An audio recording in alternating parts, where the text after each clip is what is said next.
Welcome in, everybody, to our latest live broadcast with our very special guest. Up here in the industry, has his own computer repair business, has been doing it more than 30 years, and his own YouTube channel at Ask Your Computer Guy. Please welcome back Scott Merrill. Hello, Scott. hello, everyone. Hey, it's good to see you again. Thank you, buddy. It's glad to be back. Well, we'll see about that. Yeah, I know. Well, listen. You're a tough crowd, Carey. You're a tough crowd. I like to be a little bit of a challenge. That's a good way to put it. Like sharpening a blade. All I'm trying to do is just sharpen your blade. Hey, that's what we do, right? Iron sharpens iron. Might be a dull process. I'm working on it. I do what I can. It's always a pleasure to have you here. I always look forward to having you on the show so we can compare notes and talk about what's going on with the sort of repairs we've had lately, what's going on with the state of Windows, what's just going on, what have you been kept busy with, including your latest video, which, we could have an interesting discussion. Devil's advocate. There's some controversy there. I don't know it's controversy. I see it completely different, but, not that you're wrong. Right. I mean, it's really perspective and priorities and people's fears and anxieties, I guess, that may or may not be justified. And we'll talk a little bit about that today. We always encourage our audience to participate during the show. So if you have questions for Scott or I, computer related, tech related, please do ask during the show. And hopefully we see it and we can throw it on the screen here and address it while we're live. So today is the second Tuesday of the month. That means Windows Update Day. Did you get your Windows updates today, Scott?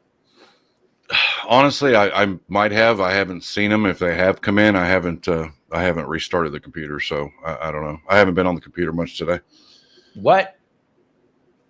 How's that possible? I've got other things going on. You have a life? That's not allowed. Well, I do a lot of research from another computer in the house that keeps me from sitting here at the desk all day. So I got you. Been working on, ideation for upcoming videos and stuff. Sometimes it's just good to get away from this area.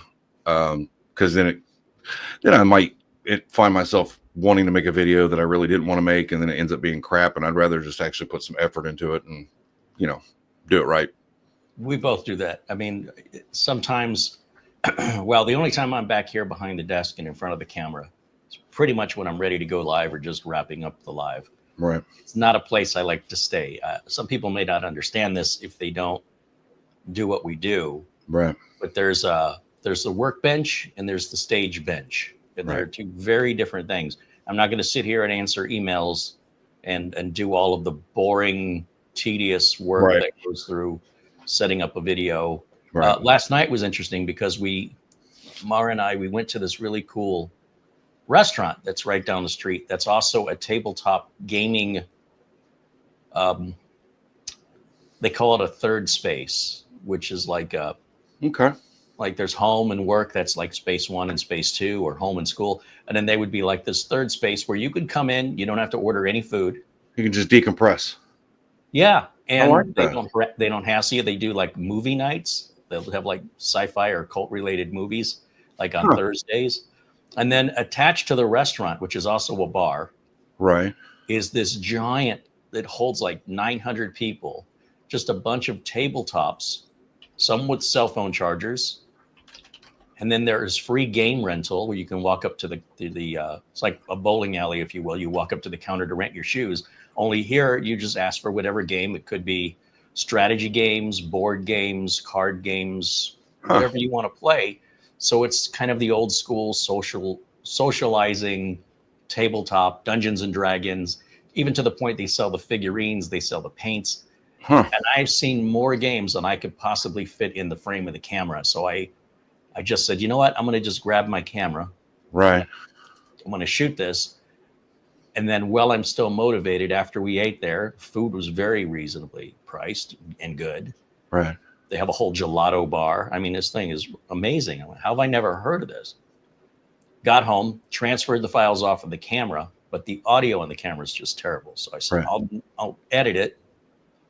So once the files were transferred, I edited the files, but then I needed to narrate on top. But my microphone's down here. I'm editing upstairs. Right. So I rendered the file out without audio, copied it to the, came down here, brought the file in from the NAS into OBS so I can play it. And as it's playing, talk on top of it. Right. And record that. Right. Then send it back up to the NAS and then upload it to YouTube. So I was back and forth up and downstairs. I'm like, if I don't do this today, yeah, I will procrastinate. I'll lose all of the enthusiasm and all the little details since I just got home. Right. Right. And it's so funny. You were talking earlier about like the different workstations. It's like and I don't know how many of your audience members are actual creators or just viewers, which would be an interesting conversation. But it's interesting as a creator where like this spot here, the one that I spent all the money on is probably where 10% of the work actually happens. You know, people don't see the creating the ideas and writing the scripts and working on the thumbnails. And it's like all you really see is when you hit record and boom. And it's just, sometimes you have to get away from it, but you know, but that place sounds good. What was the name of it? Forks and Boards. Forks and Boards. Kind of reminds me when I was, you know, like you see the family and everybody's sitting around for dinner and it's like the parents are like, get off the phones. The kids are just sitting there doing this. It kind of forces you to go back to the way it used to be where people actually talked, you know. Yeah, and it's not, and I'm not saying that way is better, like, oh, well, this was better when, you know, but it's nice to have a little variety in your life. It wouldn't kill you to do that once in a while. That's all I'm saying. And if you grew up without it, you may not even know it's a thing. Like I thought it kind of was just like a specialty niche. Like a novelty kind of thing. Yeah. Well, people that were into it, maybe they create a forum or a Discord and then they all decide when they're going to get together or they play online on Zoom, which isn't the same. You know, it's interesting. There's a little coffee shop here in town. Matter of fact, my wife went down there for lunch today. And it's just a very eclectic little place. It's a little homegrown, mom and pop place. They've got all kinds of crazy stuff, weird names for their sandwiches and things. But in the back room, they have one of those old big projection TVs. You know, I mean, like the big one. Yeah. And all it does is play Saturday morning cartoons or like Looney Tunes, stuff like that. But on the side of the wall, they've got stacks, like bookcases full of board games, card games, all kinds of neat stuff like that. So you could just go in there, you can have a breakfast sandwich or a cup of coffee and just sit there and kind of flash back to your childhood, you know, like pick up, play a game of Sorry with your friends or something. I just think it's really neat. Yes. And we've seen some other restaurants where they do have a couple like old school games, just, maybe a dozen, right? Life and Candyland and right. Shoots and ladders. And ladders. Exactly. Right. And I'm not really, they'll have a Jenga, stuff like that. Right. Let me see if I can show this to you because hold on a second. Let me figure out how to do this. If I turn on this button here. While you're doing that, I want to real quickly mention a special thanks out to Charlie in your audience. He sent me a Amazon gift card today. I just wanted to make sure he got acknowledged. Yeah, he did. So yeah, I thought that was really super nice guy. Really nice. I appreciate that very much. He sent it just a few minutes before the stream started. I didn't get a chance to thank him personally. So I just wanted to call him out here. And I didn't know if he was going to be in the stream, but it looked like he popped in for a minute. So, well, let me try something here. I'm not quite sure if this is going to work. I'm going to go full screen. Okay. Let's do that first. We need to get you a print for that wall. Well, there's going to be some decoration behind me. I just haven't gotten to it. Please tell me you're going to put Mara in charge of that. That'll be skulls and copper. Right. That's all it'll be. Right. Let me turn on let's go over here and turn on window capture. Window capture. There's got to be an easier way for me to do this, but I think this will work. And then you haven't figured out StreamYard yet? I'm combining StreamYard and OBS. I got you. So we may not get audio here. I assume you're not getting audio. I am. I can hear you. But you don't hear the video, right? Correct. All right. Well, I'll just narrate on top of it again. So we go into this place, right? And then there's this amazing gelato bar, first thing you see. Right. And they're not paying me to do this. I just thought this is really cool because, our kind of people, we like places like this if we knew they existed. Right. What's interesting is, well, they do have sports on the TVs. On the opposite wall, it's all like Twitch game streaming. Interesting. Okay. I would much rather watch that than any baseball or football or basketball. Okay. Then you see there's a full bar. And then they call it Bar 2 D2. Oh, I love it. All right. So you go, okay, well, this place looks pretty small, right? But if you look, it keeps going. And that's where and then the rooms, the two buildings are connected. Look at the size of this. Now tell me that's not nerd heaven. I'm not seeing it. I'm only seeing you. You're only seeing me. Yeah. You didn't see anything I just described? No, it just sounded like the Mos Eisley Cantina, but sounds kind of cool. I'm watching it on the StreamYards. I'm not watching it on the YouTube, so maybe that's why. But I should still be able to see it. Yeah, I'm surprised. Yeah, other folks aren't seeing anything either. They're not seeing it either. What am I missing? It was very well described, though. I got to think of another way to do this. I know what I can do. Let me go back here. And yeah, StreamYard is a little bit of a challenge for me. I think I can change my. Oh, I know what I did. I know what I did. I'm on. Okay. I put myself on camera 1, but not on the virtual camera through OBS. And that's why OBS wasn't switching the cameras. That makes all the difference. Yeah. Whoopsie. And meanwhile, I'm going to go ahead and open this. All the difference. Yeah. Let me turn that. There we go. Okay. It irritates me so bad that, like, when you want to comment or reply to somebody, you can't. When you at them, it doesn't, like in Streamlabs or StreamYard. It doesn't. You have to do it on YouTube in order for it to tag them. So, just irritates me. We're going to try this one more time. I think I got it figured out. Okay. Can you see the YouTube screen now? Yes. All right. I can see half the screen because you got me on the other half. Oh, I got to change that, don't I? Yes. Where's my StreamYard? Hold on a second. Switch me off, then switch it back to you, and then switch it to screen share, if I recall. You got it. It's been a minute. And now, how about now? There you go. Perfect. I'm like, I'll just show this to you. Take 4 minutes. 10 minutes later. Anyway, so we see this place. We're just hungry. We want to go eat. And we notice next door there's this Gamers Guild, right? So we're thinking, oh, we got to check that out. Okay. And you're still not getting audio from that, right? Correct. Okay, good. So, we don't want copyright strikes. From myself. Right. So you go in. So they have all this gelato bar. Oh my God, my wife would die. Okay. And sorbetto. Oh. And then you look up. I think I just gained 3 pounds. Okay.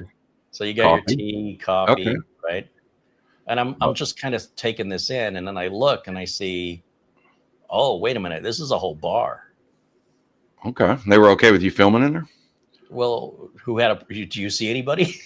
No. Bartender does not look interested either way. There's bar 2 D2. Oh my God. So that's when I knew, wait a minute, and I go, it's kind of narrow, Okay.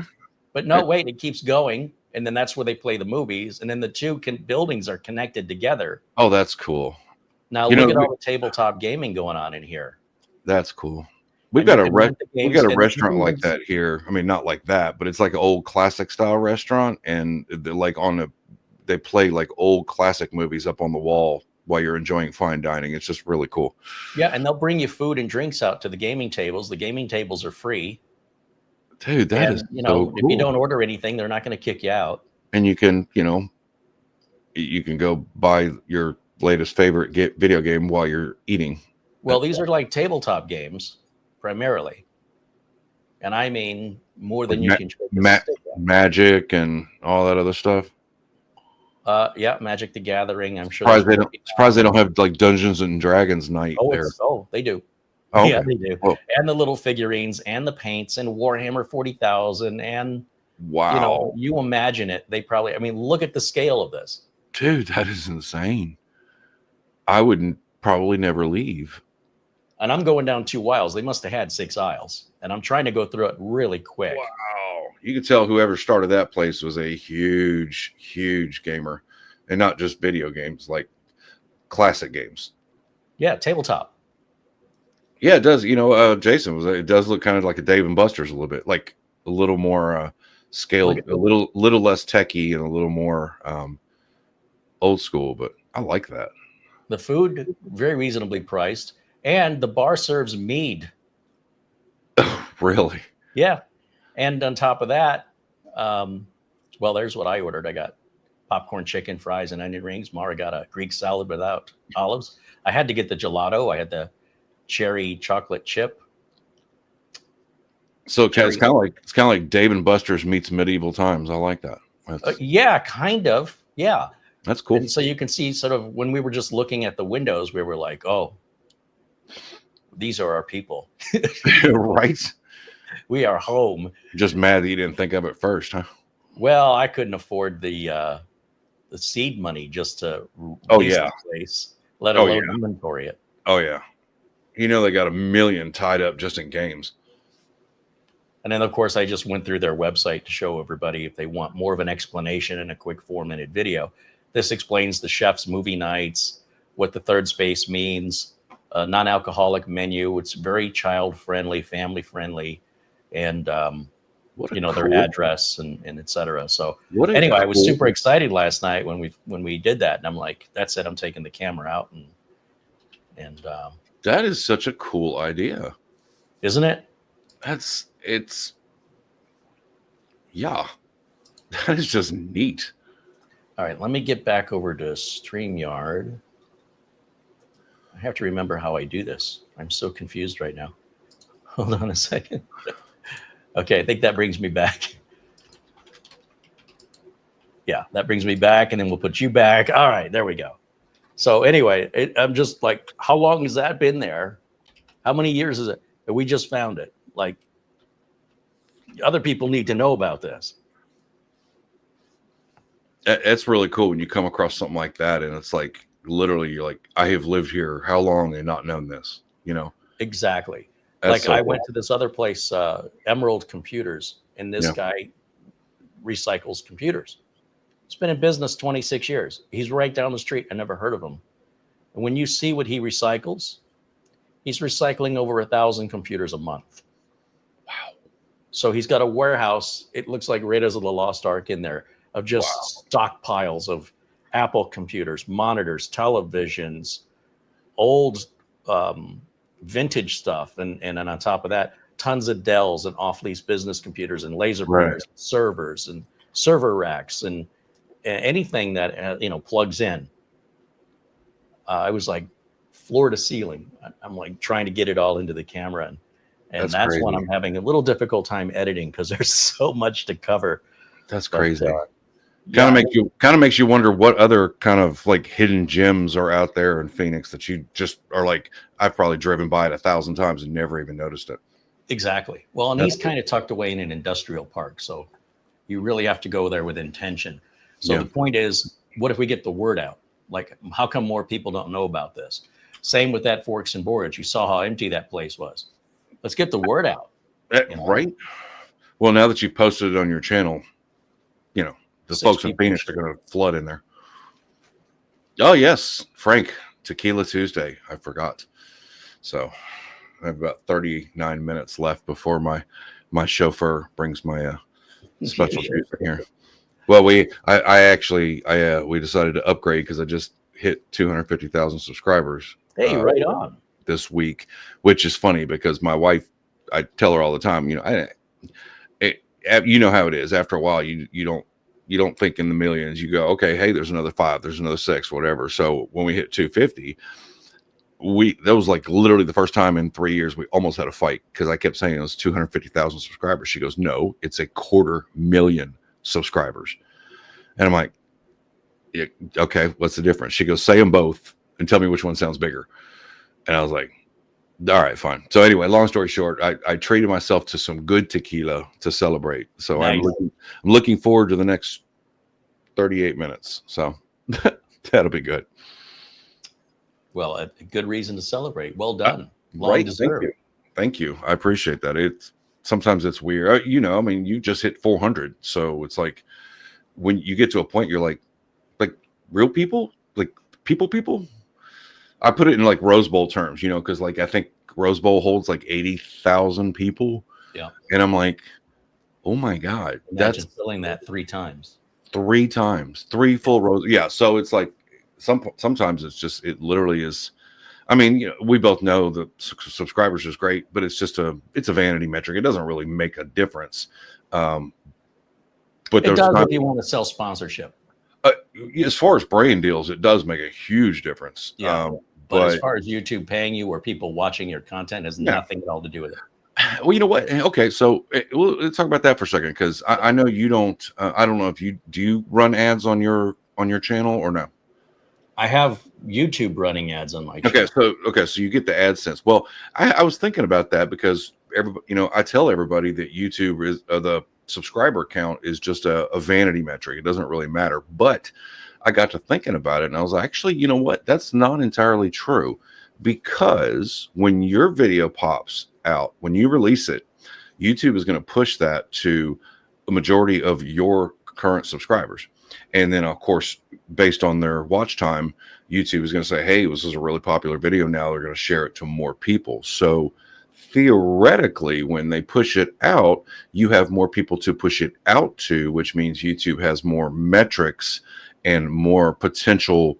You know how it works. They look at who you watch and, if you ever watched XYZ. And then, so theoretically, by just the law of numbers, it should go out to more people.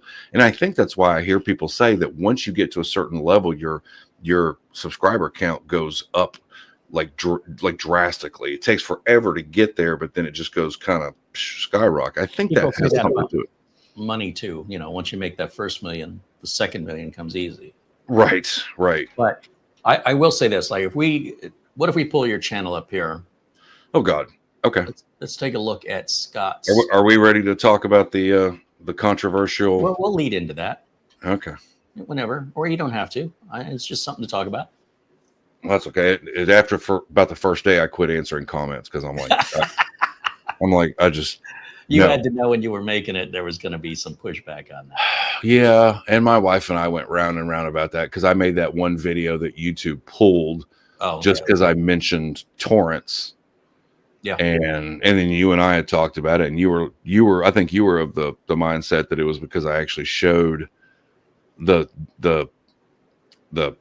TPB in the video, but it still bothers me that they couldn't have said, well, if you just remove that part, you'll be in compliance, because it was a good video. It really was a good video, but unfortunately only about 9 people got to see it. So I think I'm just going to start a Patreon. A little edit would fix that and you could republish it.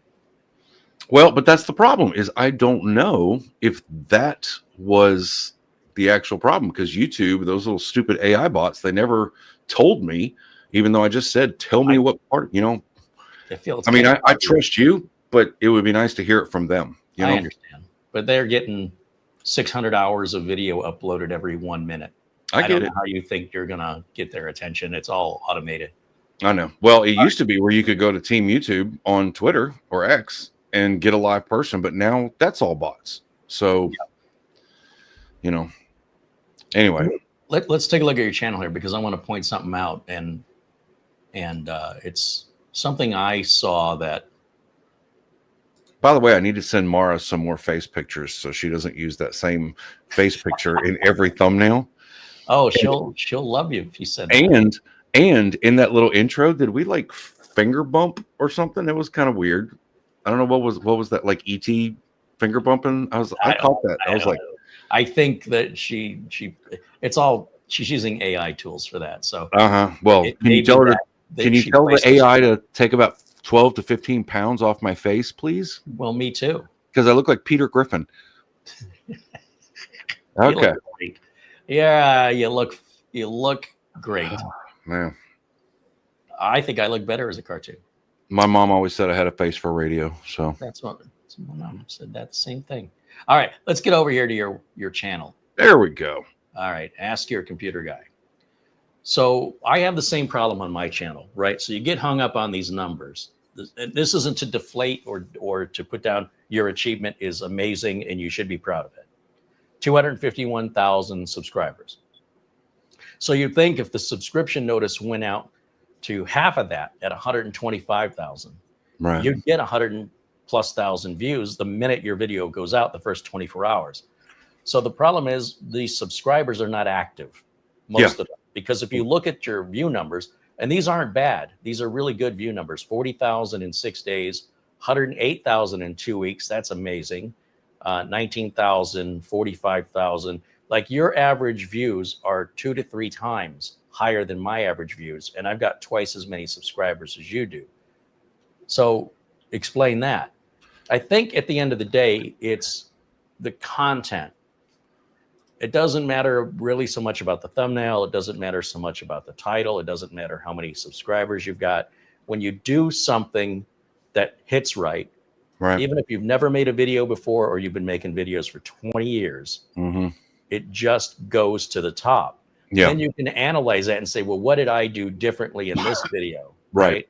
But trying to associate, the number of yeah, if you look at my most popular ones, you'll see a pattern, and the pattern is the videos that do the best are the ones that appeal to the widest audience, and yeah, there's a little FOMO in there, but if you look, it's the basic Windows stuff that's what people want to see. Sure. So, I mean, you've got the widest potential viewership interest. Right. In general. And I mean, look, you got 2.1 million here, 1.7, 1.4, 1.3, 1.3. Look at how many videos. You've got 7 that are over 1 million. Yeah. And I think, honestly, the reason that yours do better is... Well, mine don't do better than this. No. But if you talk about if you were to average it out, those, I had some videos that hit 2 million. I've had videos that I thought were great that didn't hit 30,000 in a year. But I think if you averaged it out, I would say that you are part of the reason you are growing and doing better is because not so much the content that you make, but it's you. It's you or what that's people. That's true for all of us. Well, yes, but it's the. I'm not sure how to describe it, how you do what you do. And I think it's just the realism, just the brutal honesty, I'm not making anything by telling you this. Let me tell you how it really is. I think that's missing in the world. There's too many, quote, polished. And you could argue that even my videos are, quote, polished. And I try to keep things simple to not waste people's time. But you are okay with that. And you have found that even if you're talking about X and you go off on a tangent here and you come back to it, that's what your audience wants from you. They expect to see the real you. And so I think if you just took like a aggregate of everything, I think you are going to do better overall and continue to grow just because you have built the following of people that just want to hear what you think about anything. Basically, not just this particular mini computer or this particular new technology or whatever. I think that's where, I do the exact opposite. I try to keep it as short, sweet, and simple as possible. And you don't mind making it complex because you'll take the time to answer questions about the complexity. Whereas I just try to keep it as simple and dumbed down as possible from the front end. And I guess that's maybe... I'm not gonna lie. The channel's done really well. I'm really proud of what I've been able to do, and sometimes I sit here going, I can't believe this is actually happening. But you and I have a totally different audience, But that's why I do what I do, is because I don't see anybody else doing it, or I see very few people doing it. And I see very few actual working computer technicians who also make videos. I see a lot of enthusiasts that have no in-depth understanding of consequences and responsibility and liability, because there is none for them. They can tell people to edit their registry, and if 6 months later their computer crashes and takes their business down and they go out of business because they listen to some guy on YouTube, Right. and they may never know it was that little registry hack that 6 months later was the actual cause of the problem, and there's nothing you can do. It's sort of like somebody at the grocery store, or you're at Best Buy and you're going to buy a television, and some customer says, "Oh, you don't want to buy that brand. They're terrible. You should buy this other brand." And then you buy the other brand, listening to somebody you don't know who they are. Right. They didn't give you a card and say, "Call me if you have any problems."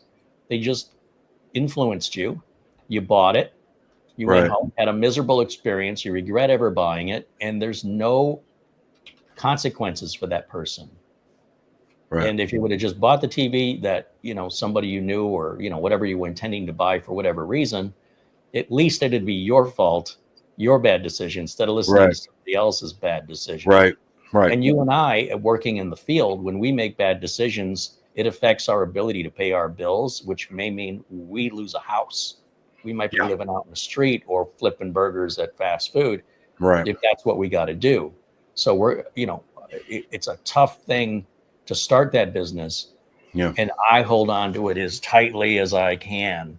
And I don't care if the viewers don't get it. I don't care if the viewers are like, "Oh, you should just use this free open source hack." Right. You can use it. I'm not telling you how to use it. Right. I'm not going to use it. And and also, as far as going that route, and I completely understand that. And we talked about that before, about if I tell you how to do something and you do it, and 6 months later you have a problem, that liability is still technically on you, because assuming that was what caused it, and so it's, whereas my content is a little more what you would consider controversial. You shouldn't be telling people how to do X, Y, Z, whatever. And I'm not saying you do that every time. I'm saying that there are vast differences in, if I try something and it works, then I will test it again, and I'll test it again. I'll test it again. Now, what may happen 6 months from down the road, I don't know. And that's where your brain would go, yeah, it looks great right now. Works great right now. What happens 6 months from now? People are going to yell at me for it. And so I get it. Maybe they'll never know. Yeah. Right. This Windows update won't install. Well, Windows Update installs fine for all my customers and me, and I've never heard of anybody having a problem with it. Right. What have you done differently to your computer that's not kosher? Right. And by kosher, I mean that's not Microsoft approved. This isn't to be a Microsoft shill. I saw a content creator the other day going through all these little bells and whistles that Malwarebytes has added to their software that warned you, do this with caution, and there could be consequences. It's experimental. And they kind of flew over that like that's boilerplate disclaimer and just turned everything on like it was nothing, not one thing at a time. Just look, and they're encouraging, you should do this. Did you know you can do this? And I'm like, well, you know what? When that person has Windows updates that don't install, when that person has blue screens that aren't explained, now I get it. Now I see why they're always having problems I don't have, because that shows the perspective of the attitude that, oh, this is going to be fine, without actually going through and putting it through testing. Right. Now, when you work and someone's paying you to do that, and there are consequences, then they're going to be called back by that customer to figure out, and I'm going to just stick with Windows updates because that's a popular one. Why doesn't this Windows update install? And they're going to have to do the work. And eventually they will realize that the tweak they put on all those computers are all the ones that aren't getting the Windows update 6 months from now. Yeah. And the customer's going to expect them to fix that and put it right. And you'd think, well, they've learned from that, but it's just like, oh, here's the latest thing. Here's, whatever it is. If you're a home user, have fun. But when people are paying you, and especially a business that needs to stay up and running, right, I find it just highly irresponsible. But when you release content, and to be clear, when you're like your latest video about, browsing, hiding your identity or whatever. Right. I think hiding your identity, me personally, makes you stand out. I agree. And I also think nobody gives a rat's behind about your stuff. Like, unless you're a celebrity or a politician, this paranoia is unjustifiable, and I refuse to feed into it. And I'm not saying it's wrong. Right. People have their reasons. I'm not a psychologist, and I'm not here. It's not my place to tell somebody whether or not they're being delusional or paranoid. Right. But on the other hand, I want to remind people to sort of take a look in the mirror and really ask yourself, if I put this VPN down, if I get this VPN service, one, am I really protected? Two, how slow is my internet going to go? Right. Three, what sort of restrictions are certain websites not going to allow me to visit when they see I'm visiting from a VPN? Right. Four, what's the cost of this?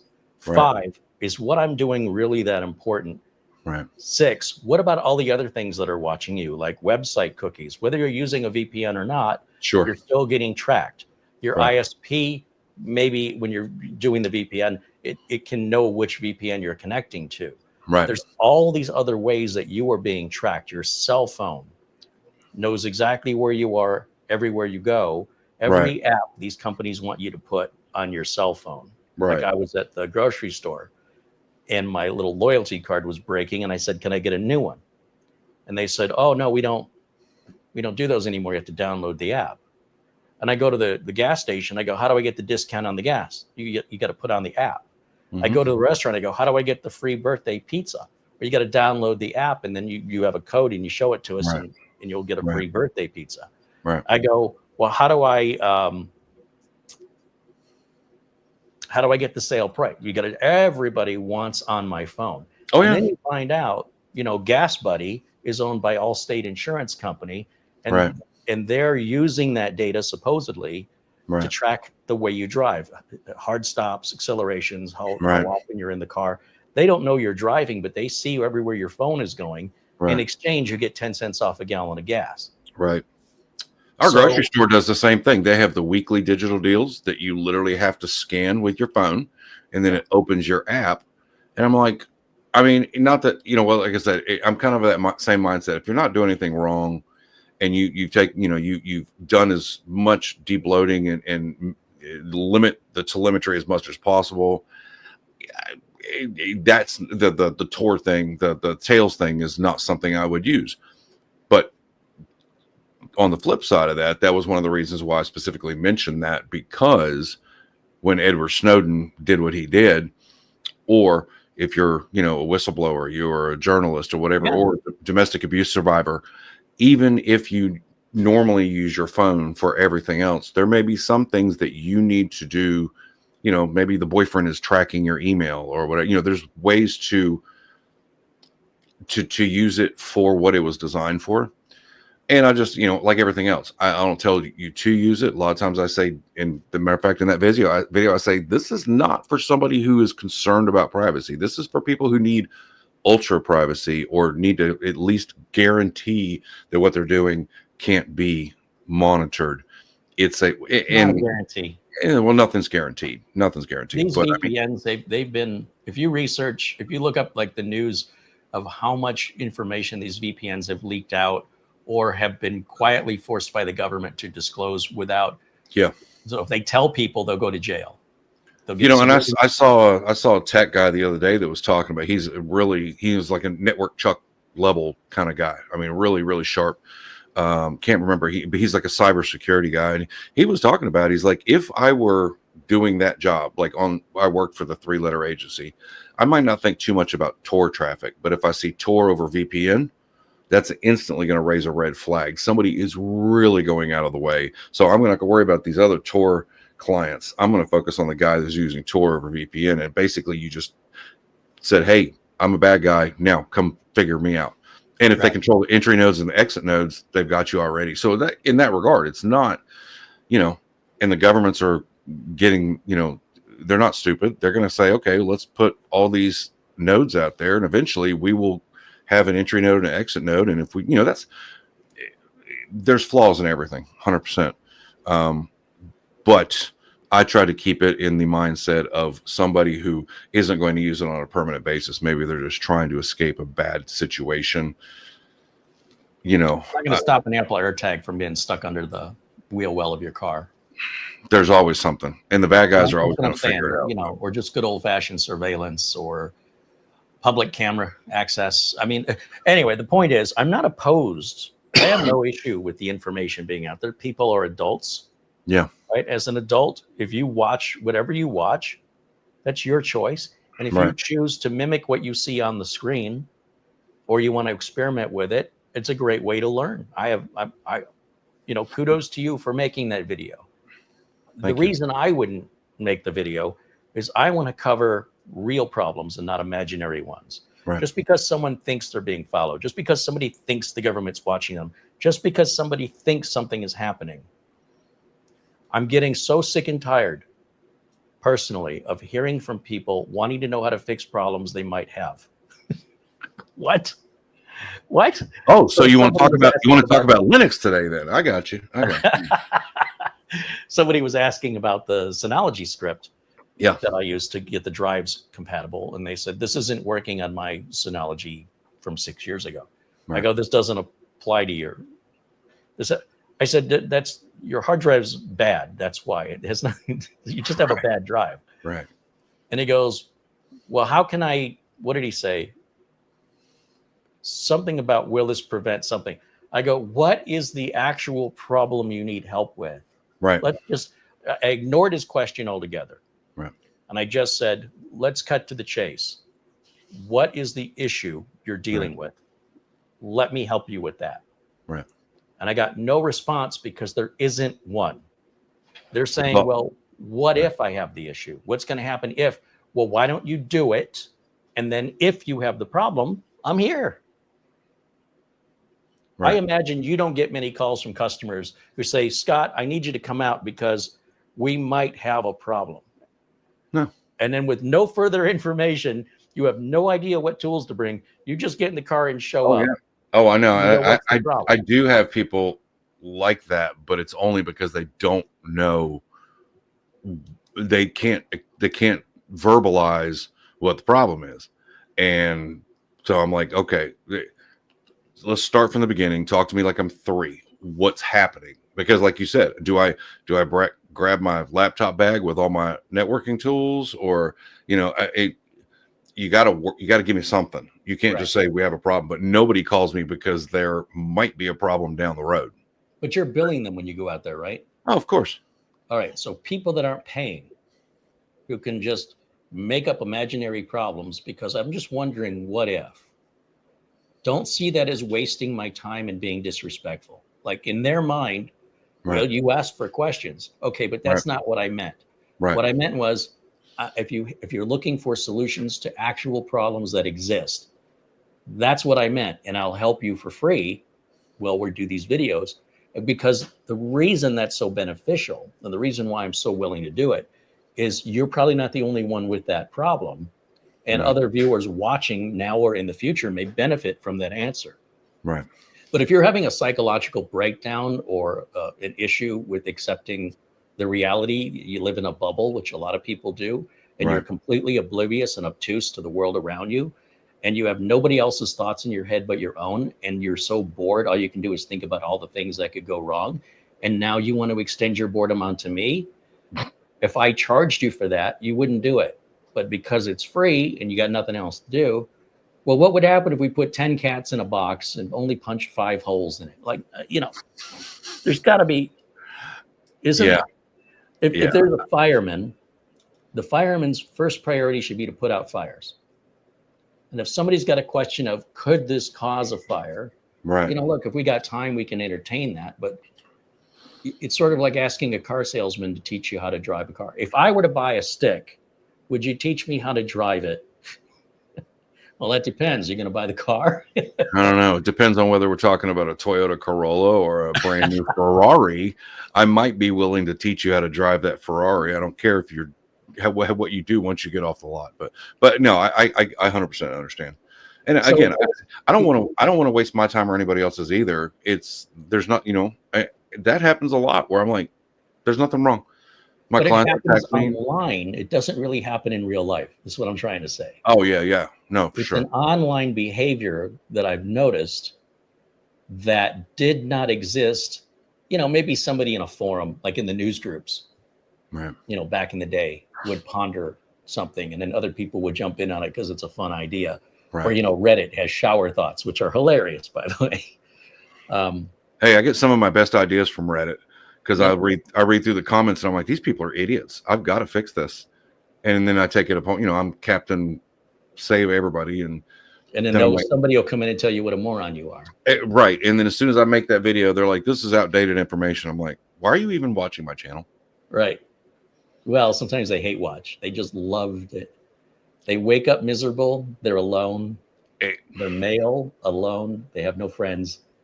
They have no job. And this is all they do. And they wake up miserable. They go to bed miserable. And they do that. Doesn't surprise me, considering that about 90% of my audience is male.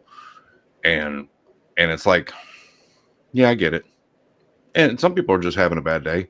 But when they have a bad day every day on your channel, Well, that's what the hide button's for. Click. I know. So, no, I think, I would not have made your video. That's why you should have made it. In other words, I make the videos I make because I don't see other people making them. And I couldn't make the videos you make because I have the bladder of a kitten. So I couldn't stand for 8 hours and talk about stuff nonstop. I'm like, no, we're going to have about 6 intermissions here.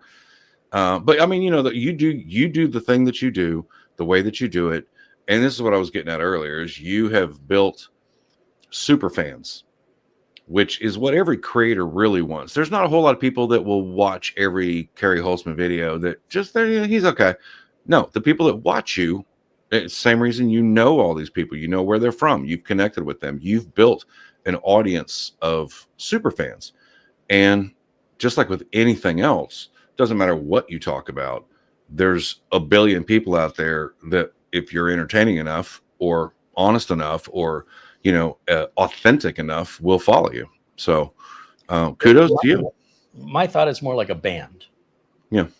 There's bands you couldn't pay me to see them. If Puddle of Mud is coming to play at the stadium that's just noise. I don't get it. Like, I think I could get on the stage with a guitar, not knowing how to play the guitar, and I could do a better job. But yet they will sell the place out. Right. Right. So what I do is I say, okay, I respect that other people like that. I'm not going to say they're morons or they're stupid. I don't get it. Whatever it is those other people get, it goes right over my head. Right. So I'm not there to protest it. I'm not there to get in the way. I just steer clear of it. Now, there's a band I want to see. And other people I don't know how you can like that. Well, don't worry about it. You don't have to go. You don't have to like it.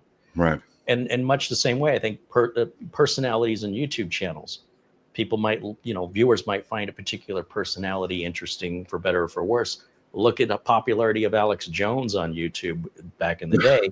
Right. And I couldn't believe this guy had as many followers. It didn't make any sense to me. Sure, I believe in freedom of speech, but now wait a minute. Right. This guy's having some incredible influence. This is scary. Well, otherwise, the rest of us are just tilting at windmills and, nobody's really listening. So how much influence do we really have? So when I started this, I said, I just want to teach. I want full explanations in plain English, the way I wish somebody would have explained it to me. And it gets lengthy, wordy. Right. And people go, oh, your videos are too long. Yeah, well, so's a school day. Did you ever tell that to your teacher? Right. You were in 5th grade and you're like, hey, teach. You need to get this down to 3 minutes. I got things to do today. Yeah, this education really gets in the way of my lifestyle. Right. And for those people, I go, get lost. You don't get me. You don't understand. You can watch a 3-minute TikTok on how to replace a power supply on a computer, but you're not learning anything. Right. You're ritualizing. Right. But the world today says, well, what do we need to learn it for? Why would I need to know this unless I was having a problem? Then I'll just Google it, find the answer, and go on to my next problem. Yeah. And if this ever happens again, and I don't remember what I did to fix it, they know just enough to get it done. Yeah. And you and I are very much that way. And I think that's what separates us maybe from other people is that same as you. If you do something, you want to understand everything around it. And it is what it is. In that way, tomorrow or next year, you don't have to research it again or learn it again or figure it out, you already know because you took the time on the front end to learn all the ins, the outs, the, you know, all that stuff. And, you know, my audience is a little different because most of people, a lot of the videos that I'd make in the past about how to fix a particular issue, they didn't care what caused it. And just like you're saying, they were just like, how do I fix it? And, you know, and then of course they get the inevitable, what caused this problem? I don't know. I don't sit at your computer. I don't go to the websites you go to. I don't do the things you do. I don't know if your kids use your computer or your cat's peed on the key. I don't know. I don't know. All I know is what I know, and that is you have this particular problem. It can generally only be one of several things. And here's, if it's this, do this. If it's this, try this, you know, but I'm not going to, you know, that's when you start getting into diagnosing user behavior. And there's a lot of users out there. There's no way. It's same with my comments. People are like, you know, I'm getting this BIOS error. I'm like, okay, hey, did you try to figure it out? No. Well, do you know how many different blue screen errors there are out there? You can't even tell me which one it is. Did you tell me you installed new hardware? Have you installed new software? You know, has any, you know, there's a gazillion variables. So as much as a lot of times I'd like to do the way you do in my world, which is the novice break fix world, that's just, a lot of times it's easier just to make the solution and put it out there for somebody who needs to know how to fix it. And, you know, I don't know. That's why my videos are 20 minutes instead of 14 hours. I don't know. Well, I think that you feel a gap, let's just say, that you feel, you know, that you're saying somebody should make a video in this way. You probably aren't seeing anybody else do it, so you do it yourself. You do it your way. You do it to your standard or what you feel is the point of the video. Right. The point of my videos in general is to teach a man to fish. I don't want to feed you a fish so you come back to me hungry tomorrow. Right. Unless you want to pay me for that, in which case I'll feed you as long as you keep paying me. Right. What I want you to do is I want you to be self-reliant and be able to take control of your computer confidently without having the anxiety of, I don't know how this thing works. Right. So I only click this icon and that icon and I never change anything.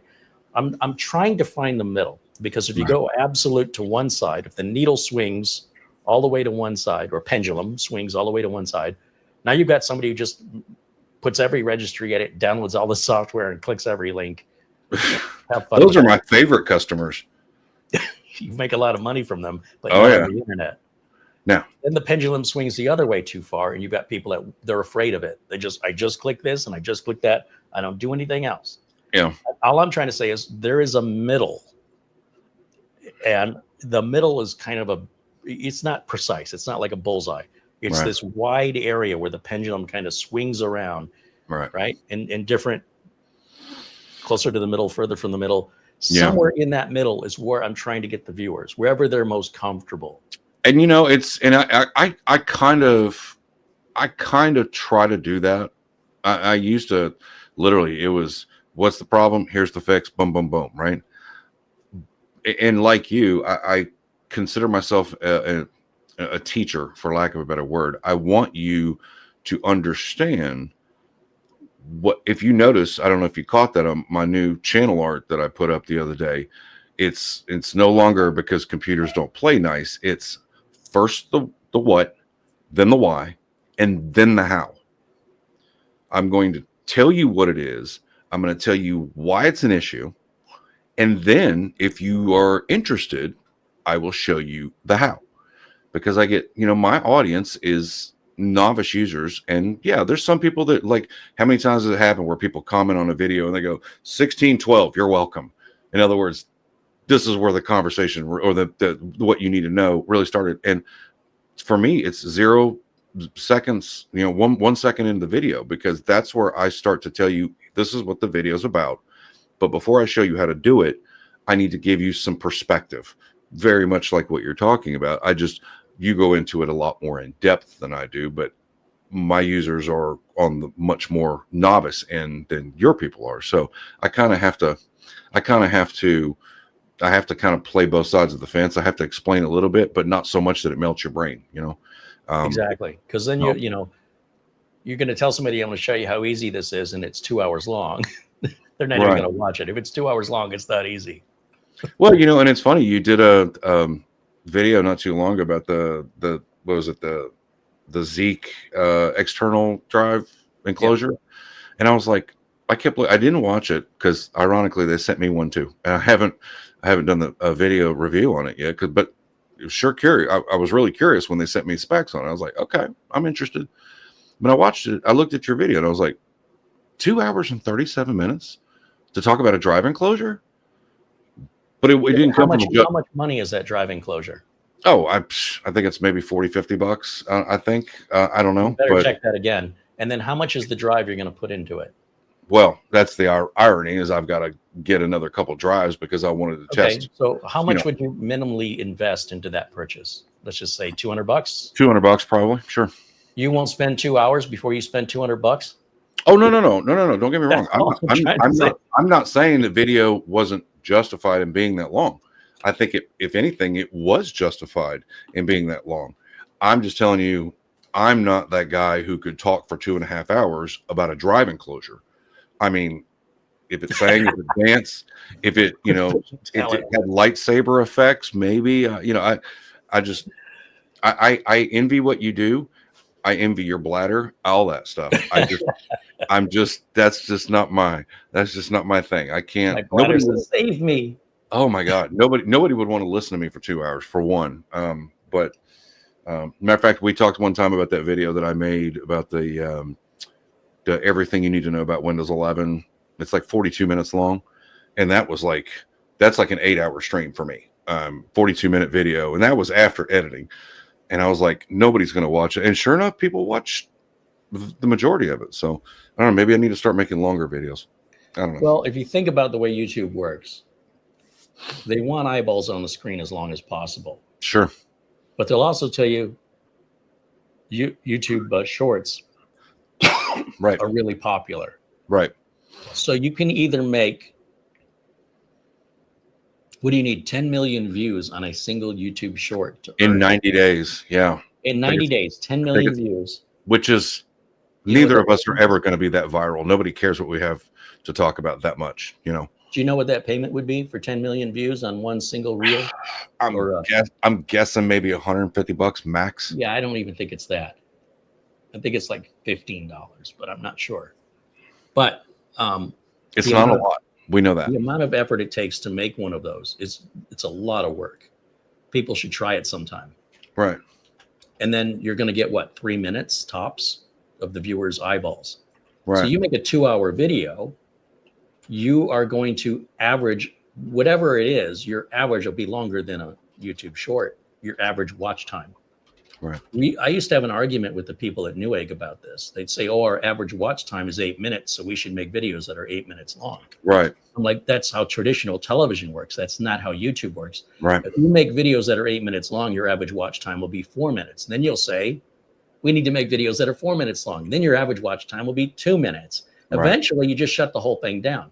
Right. So if you see your average watch time is lower, that means you need to make your videos longer, or you need to have more compelling content that people don't want to leave. Right. So how do you do that? You know, some people are better at it. What I try and do is try and make this not my channel, but the community's channel. You know what time it is? Oh, it's tequila time. It's tequila time. Thanks to my beautiful bride. That time went quick. I'm gonna join you with my Gator Ela. To all of Carey's audience, that's you guys. Cheers. That's the good blue stuff. That's the good stuff. Oh, my wife brings me the best tequila. Do what? I think she's flirting with me. I don't know. Okay. Don't let your wife find out. Well, she's probably sitting in the garage watching this right now. Anyway, I'm curious. I know we talked earlier about your audience breakdown. Do you know how many of your people are actual creators, have channels, or are they mostly just YouTube viewers? Do you know? Well, I know when they're participating, like in the chat room. I know that Frank Jimmy's worked in the industry. I know that a gentleman from Chicago, Mark Leibowitz, has a computer repair shop he runs daily. I know some people have retired from doing computer work. Right. I know some people that want to get into computer work, and they want to know, should I get the certifications, da da da da da, how do you get the work? Okay. Mostly it's, I think, and again, I don't study this too much, but I think it's just people who have a passion for computers and how they choose to pursue that, be it through, they want to make money, or they just have a deep interest in Right. learning more about it and they can't get enough of it. I think that makes up the majority. Right. But sometimes that changes over time and they lose interest and I didn't do anything wrong. They just kind of burned out for them, or they found another interest, or they decide, you know what, I do want to do this for a living now. Why not? Right. I mean, we had a gentleman we sent a free computer to that was, I think, living in I don't know if it was assisted living. It was, that's not right. It wasn't assisted living. But he was retired and kind of like looking for something to do and didn't have any money. And we sent him a computer for free to say, hey, maybe he'll use the computer to watch the channel. Right. Not anything fancy, pretty basic little. And you weren't trying to get anything out of it. No. Well, I was trying to get a thank you, honestly. Well, yeah, right. So sometimes I shouldn't, because a gift is a gift. But I just was raised like, you can't even say thank you. But no, in this case, this gentleman loved the computer so much, he decided he wanted to build one.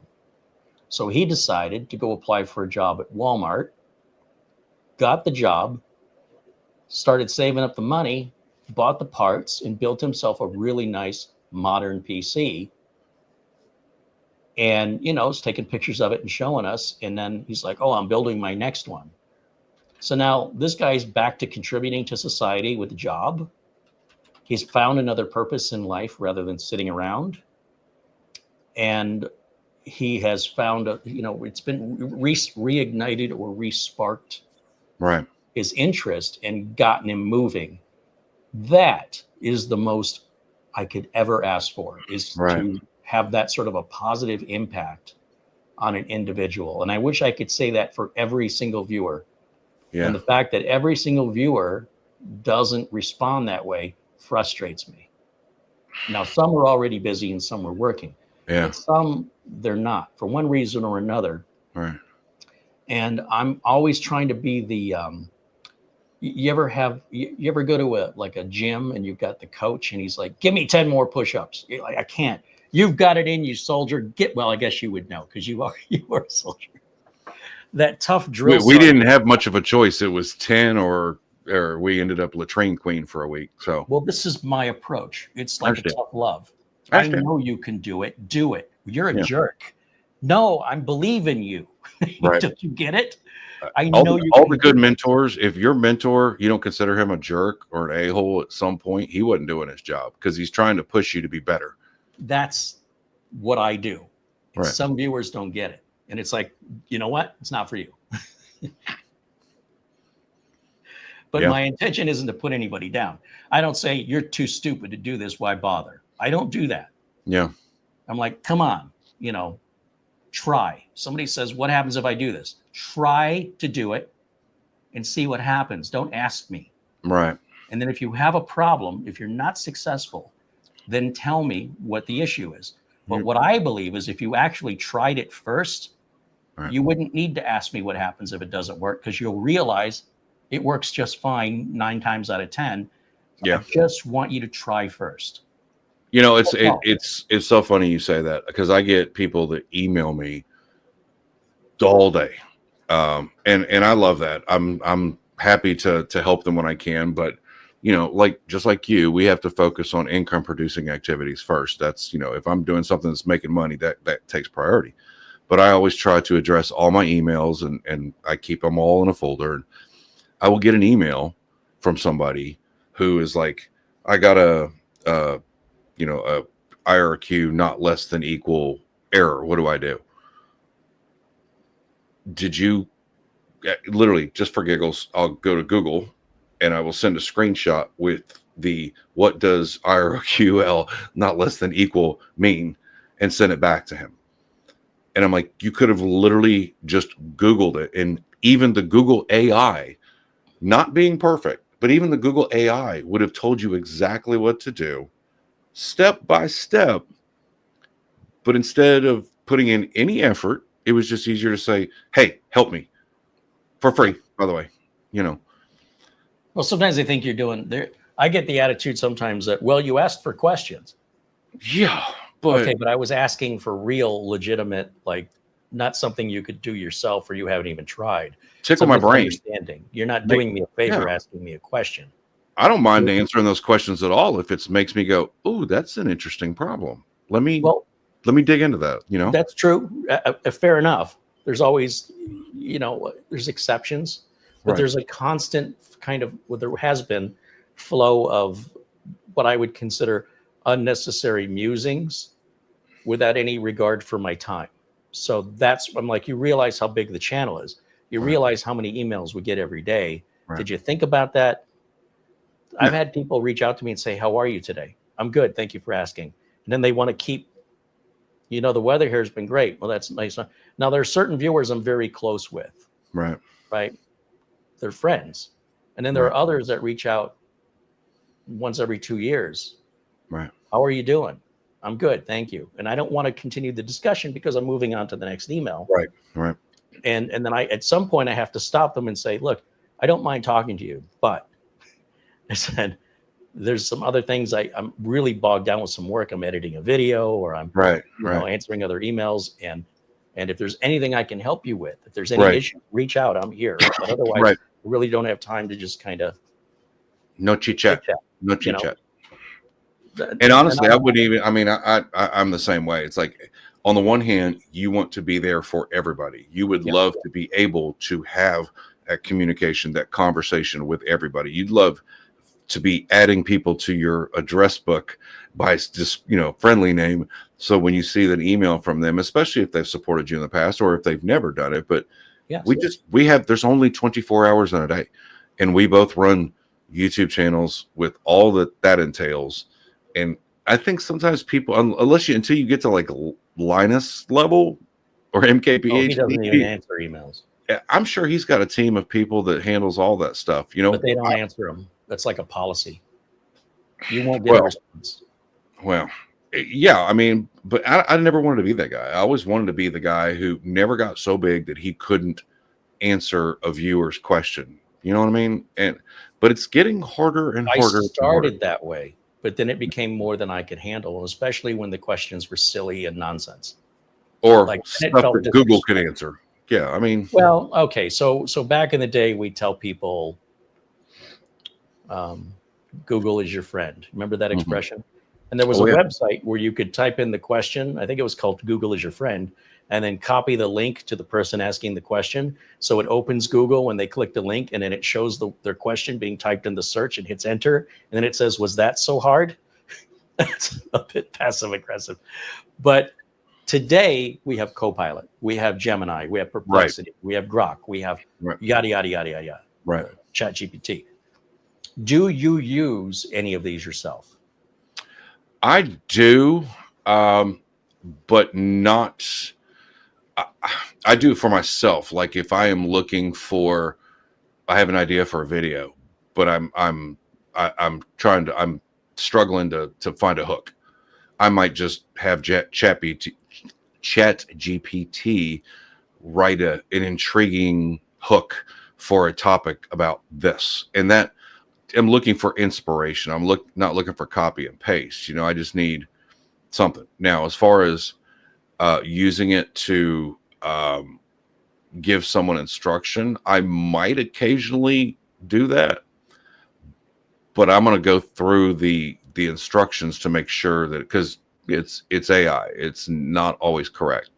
So I'm going to at least make sure, in other words, there were 6 or 7 things I would say, it could be this or it could be this. If it rattles those off, I might copy that and say, okay, this is a good starting point to send to them. But it's nothing they couldn't do themselves for free. I think it's a lot of times because we're considered experts in the field that they would trust our answer more than 80,000 other similar results. Yeah, but I'm asking you if you use it. Only for ideation, really. Some Okay. scripting. The reason I don't I do asked- it for anything else here, really. I saw a content creator the other day go, I hate Copilot. I take it off of every system I have. Yeah. Now, one of my clients is having an issue and I don't know the answer to it. If any of my viewers can tell me what, if there's a workaround, you just could have asked Copilot, not. I was going to say, in the same video, he's putting down Copilot, right, gets rid of it. I don't want it. right. And then asked his audience a question that Copilot could have answered. No, what would have been awesome is to type it into Copilot, screenshot the answer, and send it. That would have been awesome. Tempted, but I said, then I'm going to be the jerk, right? Well, you are the mean guy. I mean, it's tough love. I know, tough love. Sorry. So let's Drill try Sergeant something. Carey. Let's have a little fun. I want to try something here, if you'll indulge me. Go for it. Let me get back over to my. Let's see if I can. It is your channel, after all. You're my guest, and feel free to say no. Yeah, but guests get kicked out of the house all the time. No, not in my place. I tell you, make yourself comfortable. You'll never leave. We're okay with it. As long as I got chilled tequila, I can handle anything. There we go. Copilot. Yeah, hold my beer. All right. So you see Copilot on the screen, yeah? I do. Who is Ask Your Computer Guy? Good God. I hope you got to spell it right first. There you go. Yeah, this keyboard, I'm still getting used to it. Hope we're not going to dox me here in a second. All right. Let's risk it. Ask Your Computer Guy, a YouTube channel run by a tech expert named Scott. Whatever. It's already wrong in the first sentence. All right. You're not a tech expert? I don't know. Not when I'm on the Carey show. But go ahead. Oh, come on. Nah, I'm just giving you a hard time. Mission. I have a mission. If you weren't a tech expert, you wouldn't be here as my guest. I appreciate that. Windows tips and tricks. This is what you do. Tutorials, product recommendations, tech troubleshooting. Here are some of your popular videos. Here's your channel overview. You're known for being responsive and offers multiple ways to connect, including email, Discord, and social media. Do you want help with a specific issue? Can I walk you through one of Scott's tutorials? How about this? What are some of Scott's slogans? Oh, God. He doesn't have any, but I make complicated tech solutions easy for the average person is the core of his channel's mission and appears in his YouTube bio. Every Windows user should do this right now. A recurring title format in his most popular videos, emphasizing urgency and practicality. Stop data brokers from selling your personal data. Think you're limited to Microsoft's approval. Think again. Real tech gurus, real solutions for real. Oh my God. It even mentioned you. Oh, look at that. It even mentioned your live streams on my. Okay. How cool is that? I mean, right? I'm confident, practical, and use. Do you agree? I think it's not 100% wrong. Interesting. Confident and practical. So if you were to use that, I wonder, like, two things. I wonder if you were like, if it would consider me novice friendly, and also on the second part of that, I wonder if you like wanted to know, has Scott made a video about how to do X, Y, Z? If it could, that's a little scary, dude. It's very novice friendly. He intentionally designs his videos to help people who aren't tech savvy feel confident and capable when dealing with computers. Okay. Step-by-step explanations, no jargon overload, beginner focused topics, and some examples of your work. Okay. Did Scott make a video about Linux? Oh, Lord. Knew the L word was going to come. So that's all, folks. How about? Oh God, that's crazy that it knows what we talked about in one of our videos. By the way, you need to get back to making more live streams. It looked like you had a really good turnout. It looked like you had a good time. I thought we were going to see more of you live. What happened? Life. Oh, well, don't let that get in the way. Yeah, there's a lot that's happened. I don't know if I think I mentioned this before. My wife lost her job last month, and or at the end of last month, and it's been a little crazy. Now I'm instead of her going to look for another job, I've decided she's part of the way through college, and even at her age, I'm like, go get that degree, because you try to get a job without a degree, that checkbox doesn't get checked. The bots kick you out. You don't ever get an interview. And I was like, you know what? Let's just do it. Pull the trigger, go back to school, get that degree. I will keep cranking on the YouTube channel, and let's hope that between, your fast tracking your college education and me making more videos, we'll be able to get you where you need it, because ultimately that's all I really care about. But yeah, she had a great job, great benefits, all that, and there was all gone, just boom, like that. So that's what we've been kind of dealing with, and but I'm not afraid. My channel's gotten big enough now where I can pay the bills with the revenue streams that I have from the channel, and I'm very thankful and grateful for that. But also don't take it for granted, which is kind of what brings me back to that Tails video. Is like, I should really avoid making controversial videos. Last thing I want is a copyright strike or YouTube to take my channel down. So, oh yeah, that's true. Yeah. So I have and you were talking about Chat GPT. I literally have a list of notes on my computer. I have a list of folder suggested ideas for videos. I have on my iPhone, I must have 200 video ideas. And I was like, I need to put these all in one place, and I just need to go ahead and have Chat GPT write me out a script for each of them, even though it's not perfect. But I can go to one place now and say, I want to make that video today. And then even if it's something as simple as how to change your regional settings in Windows, there's people out there that need to know how to do that. It's a 3 or 4 minute video. It keeps my audience engaged. Somebody out there is going to find it useful, brings in revenue until, I'm basically going to limp to the finish line. But so that's basically why you haven't seen me live. Because I've been Well, I'll let it slide for now. But once she gets that degree, I appreciate it. Thank you. I'm sure she does too. Yeah, it's a good plan, actually. Now that I understand it, it's like, yeah, I could. I think it makes a lot more sense, because one of the reasons I'm self-employed was exactly this. You go to work, you're fine. You're not like caught stealing. Right. It's not like the company is closing your department down.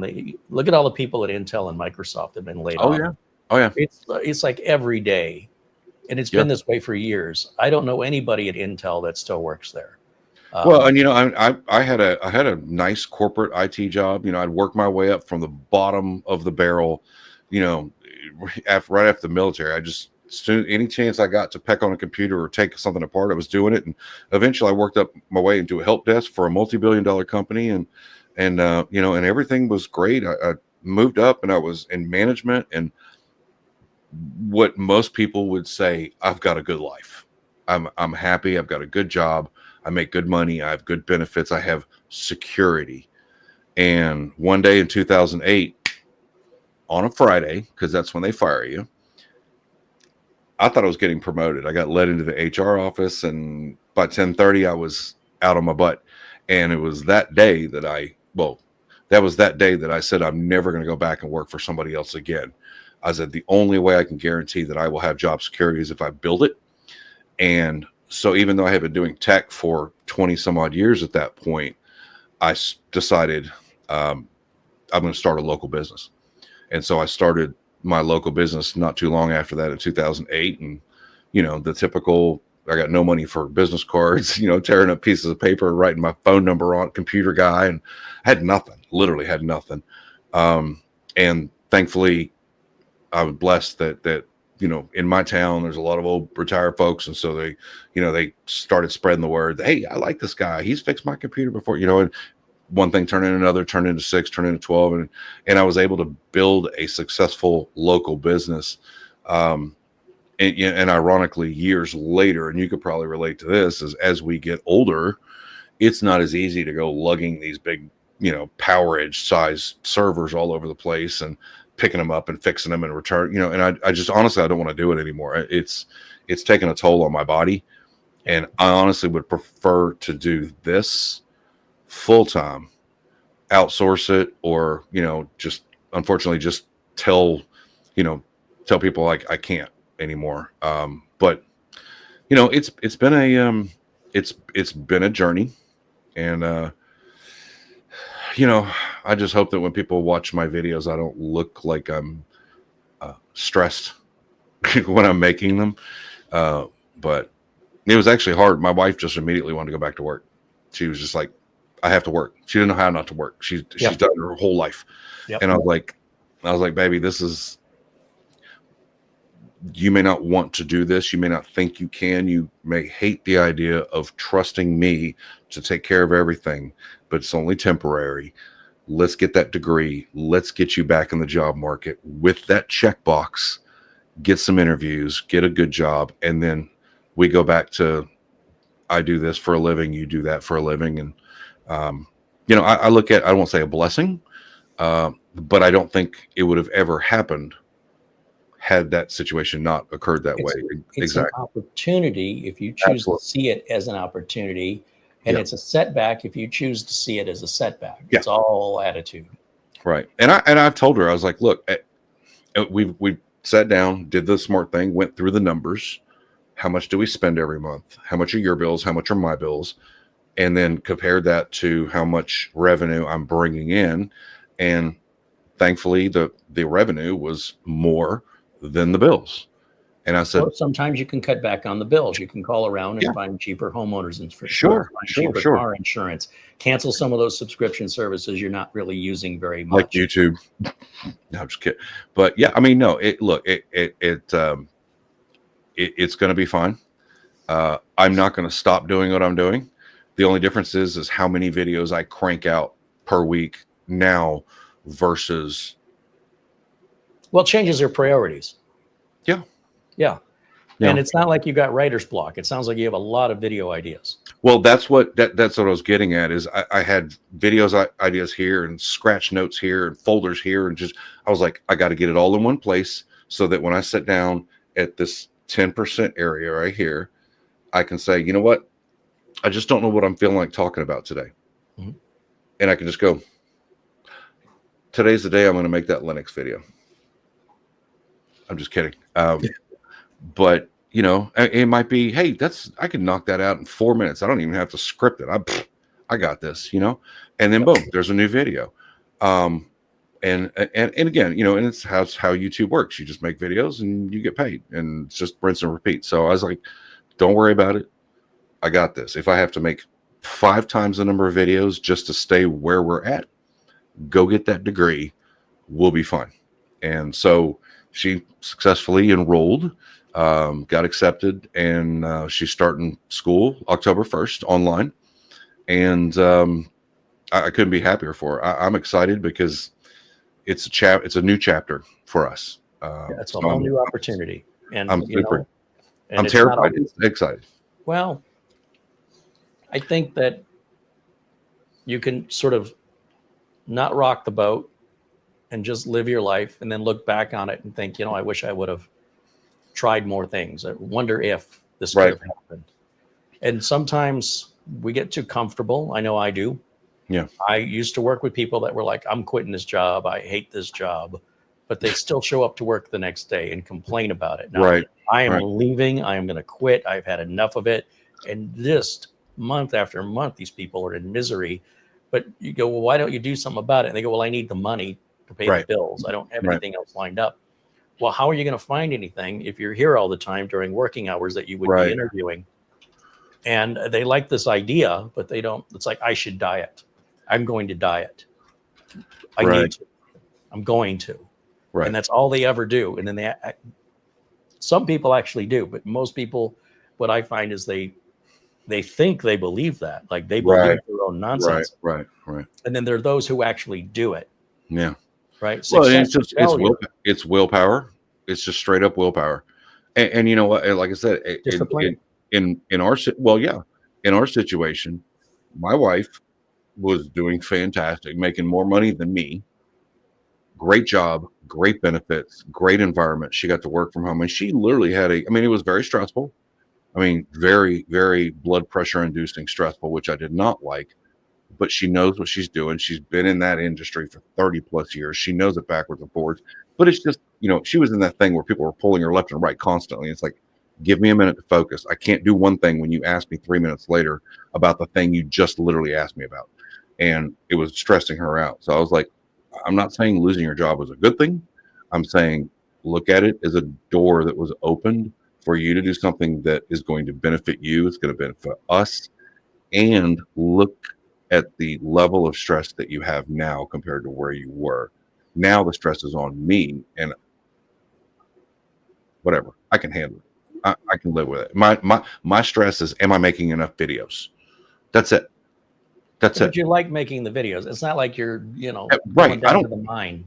Right. Well, and ironically, I don't know if you've caught any of my recent, but one of the things that I do in my videos is I offer PC recommendations. If you in the very beginning, right after the hook, I'm like, if you need a recommendation, boom, boom, boom, boom, click this form. And so it sends me forms, and I go and I send links to people and try to point them in the right direction. And God bless her. She's literally like, let me do that for you.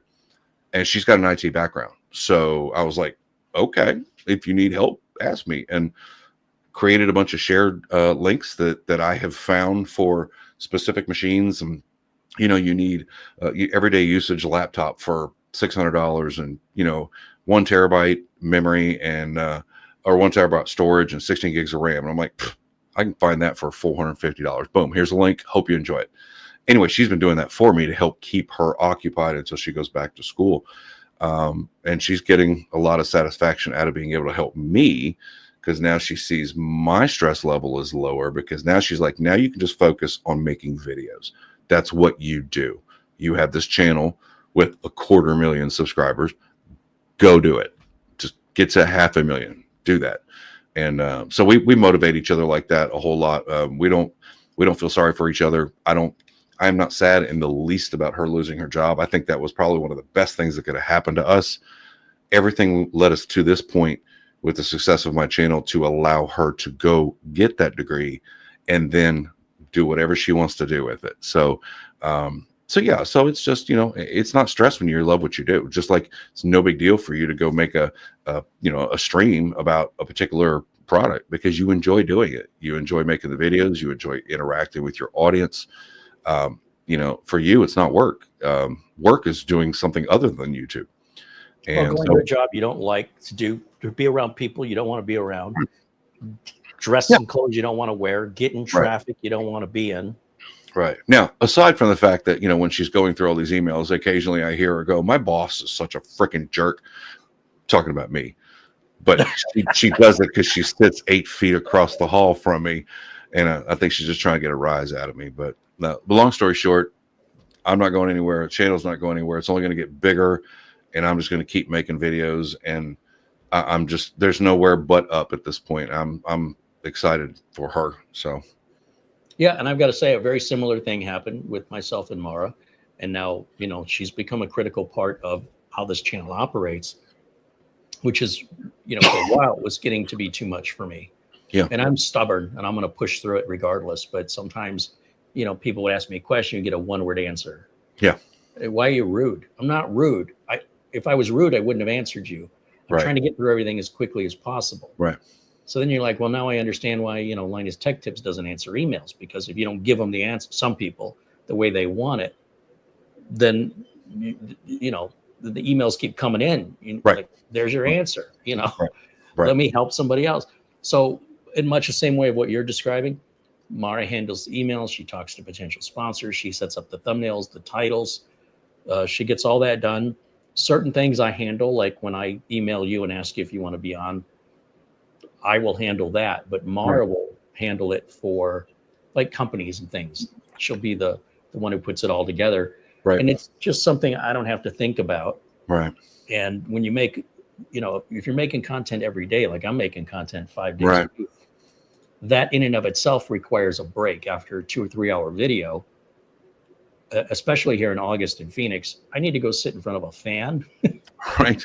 Right. maybe get something to eat, and I Right. need to wind down. I'm not going to turn around, open up the computer, look for my emails, Right. Facebook messages, YouTube comments. It just never ends. So Yeah. that can really help not only her become more successful, but it can help you. Right. Or together, you're both, succeeding together. It's not Right. just like, Well, and it's interesting because she's very much a strategist by nature, just because of the world she's lived in, and she's very regimented, and let's call it YouTube life was very not regimented. I might, one day I might sit down and crank out 3 videos, and then for not know what to do for the next 2 days, and then might work on one of the thumbnails or squirrel, and there was no rhyme or reason. My recommendations were getting behind. I wasn't answering comments. There'd be times where I wouldn't make a video for 2 or 3 weeks because I just couldn't focus. I had all this stuff on my plate, and she's like, okay, we're gonna fix that. And I'm like, okay, good luck. And she goes, nope. She goes, nope, you have so many hours in a day. We're going to assign every hour is going to have a purpose. And, from 8 to 10, you go through emails and you answer viewer questions. And if you want to handle some of these recommendations, you can do that. She goes from 8 to 10, that's what you do. And then 10 o'clock, you handle from 10 to 11, you handle YouTube viewer comments, answer as many as you can. Just heart them if you have to, give them an answer, send them a link, whatever. Spend an hour going through those comments. And then from 12 to 4, I do YouTube-y stuff, whether that's working on scripts with the thing that I was just telling you about earlier with compiling all these into one place, or filming videos, or working on my lighting, or, whatever it is, stuff that involves producing videos. From 12 to 4, that's what I do. And then from 4 to 5 is I can either do nothing and wrap up the day, since she used to work till 4 and I kind of got used to, my 4 o'clock tequila shot. But now it's like, okay, well, I can't really stop at 4. That's a couple hours left in the day. I'll agree to stop at 5, but from 4 to 5, I do whatever I want. If I want to stop for the day because I'm tired, or I've filmed and I've been editing or whatever, I stop. If I want to spend that extra hour going back through comments or viewer questions or whatever, it's my float time. I can do whatever I want in that hour, wherever I need to put that hour. And we've been doing that for a couple weeks now, and it's really helped me stay focused. And I've gotten a lot more done as far as on the back end, as far as the ideas, the scripting, I've designed 10 thumbnails for videos I haven't even made yet. It's really helping me stay on track. So she's helping me help her. And it's what she's doing is she's training me to get to that mindset so that when she goes back to school, I've already got it in place. It's already habit. And so I am so appreciative of her efforts. And I'm sure she appreciates the fact that I'm letting her contribute in that way. She's like, I don't know nothing about YouTube. I'm not a YouTube-y person. I don't even watch YouTube. But how ironic is that, right? She didn't even watch YouTube. But she's like, but here's what I can do to help you. And it has been amazing. She's actually given me that. Yeah, exactly, John Paul. She's given me the structure that I was lacking. Because, when you do it all by yourself, you just go like, well, I'll do what I can do when I can do it. And no, you need to be disciplined and be structured. Treat this like a business. Run it like a business. Every hour has an assignment. And it's been a game changer for me. I don't feel like at the end of the day I've done too much or not done enough. I just say I've done. Look, I'm like literally telling her, I'm like, I've done this, I've done this, I've done this. It's been great. So I'm pretty excited about going forward, because now she's given me that anchor point that I needed to be launching to 500,000 subscribers. And hopefully while she's going to school, that would be a great way to, go, hey, you're right. I think that's what she really wants. I think she just really wants me to tell her she was right. I'm okay with that. That's all right. I'm totally okay with that. Totally And, okay. I have to say, it also, by letting us know that, lets us know there's a lot more coming from you. Oh, And yeah. I know, speak for one, I'm looking forward to seeing more content more frequently from Yeah. you. Yeah. Because there's not enough. Like I'm one of those people. I get into something. Yeah. And More. that's been because of my just scatterbrainness. I've been like, if I can put something out every 7 to 10 days, most of the Well, it time. depends on what the priority is in your life, right? Right. It's now become a much higher priority, and as a result, you're responding to that. Right. But as a viewer, for us as viewers, that's really good for us that you have to Right. bust your butt. Well, and that's what I, instead of just going, for example, like I said, making a video about how to change your regional settings in Windows. My initial thought, even though I have no idea who would want that, but somebody might. And I'm Of like, course. you know what? Why am I crapping on a easy to make 4-minute video from a computer professional that walks you through something? It literally would take me 30 minutes with no edits to just boom, knock that out, edit that sucker in 20 minutes and boom, and I'm like, why am I not doing that? Those are easy softball videos to make that my audience actually would want. Or how about people that are not your audience yet, but become your audience because they Google, how do I change my regional settings, and boom, my video right. pops up Or first. something related to it where the fix is changing the regional settings. So I had to get out of my own way and realize that sometimes what actually makes you bigger is smaller stuff. Put more out there that puts more people in front of you, in front of your channel. Variety and frequency. Yeah. And then maybe you'll get lucky. Well, you already have, and have something go viral. Right. But even then, if you're doing it to go viral, but if you're doing it to help people, then you could say, well, if it helped one person, it was worth making.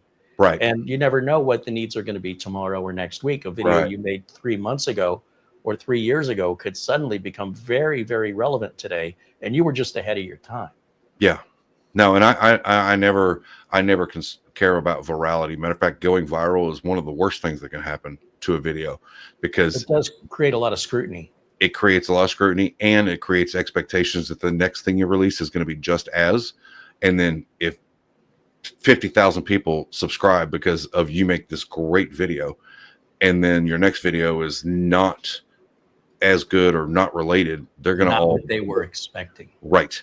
So I'd rather make a bunch of relevant videos for one person or a million, and you decide if it's interesting to you, and you watch my content and you go, hey, I like the way the guy explains stuff.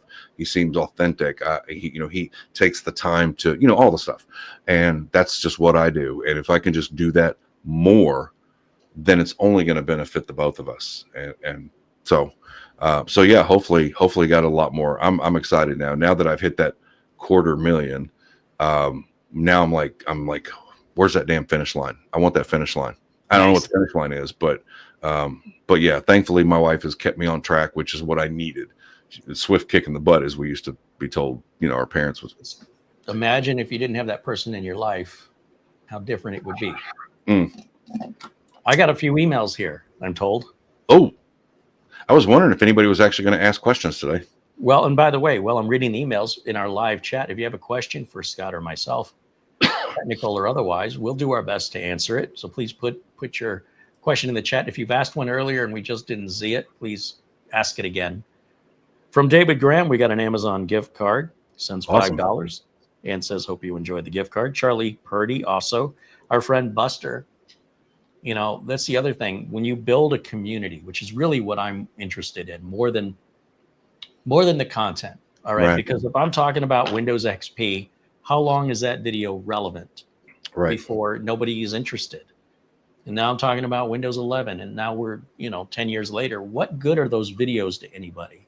Right. But if you've been watching me since Windows XP and you're still watching me today, and this community is growing with other like-minded individuals, then of course you still get, like, people will always find a way to attack, right? So to say, well, this is a cult. maybe. I mean, if being kind and supportive is a cult, okay, I'm okay with it. Like it's ridiculous, right, for somebody to come out that when there's nothing to hate. So they find something to hate because they're not a part of it. And the only reason you're not a part of it is they choose not to be, because we let everybody in with open arms. Just be nice.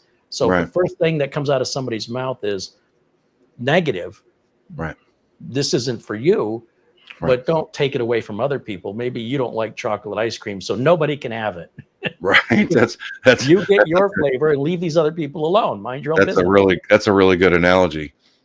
I get a lot of chocolate ice cream people in my channel, and I'm like, why are you here? This is a vanilla channel. By the way, vanilla is a flavor. 100%. That is a flavor. You and I may disagree on a lot of things, but that is the one thing. That is a hill I will die on. Vanilla is a flavor. My favorite flavor, by the way. I think it's the most popular flavor, isn't it? It is in this house. All right. Don't be bringing no Neapolitan in here. No, vanilla or no. You could put stuff on vanilla. You can't take stuff out of vanilla. This is a squirrel moment, but I just want to say, putting anything on the vanilla is taking away from the vanilla. You cannot add to it. Okay, see, just when we started to agree, you had to go screw it up. You put no, I will take. Look, I don't eat a whole lot of ice cream, but every now and then when I get that craving for a bowl of vanilla ice cream, and I will take some of that Hershey's chocolate fudge or some caramel or something like that. You ruined it.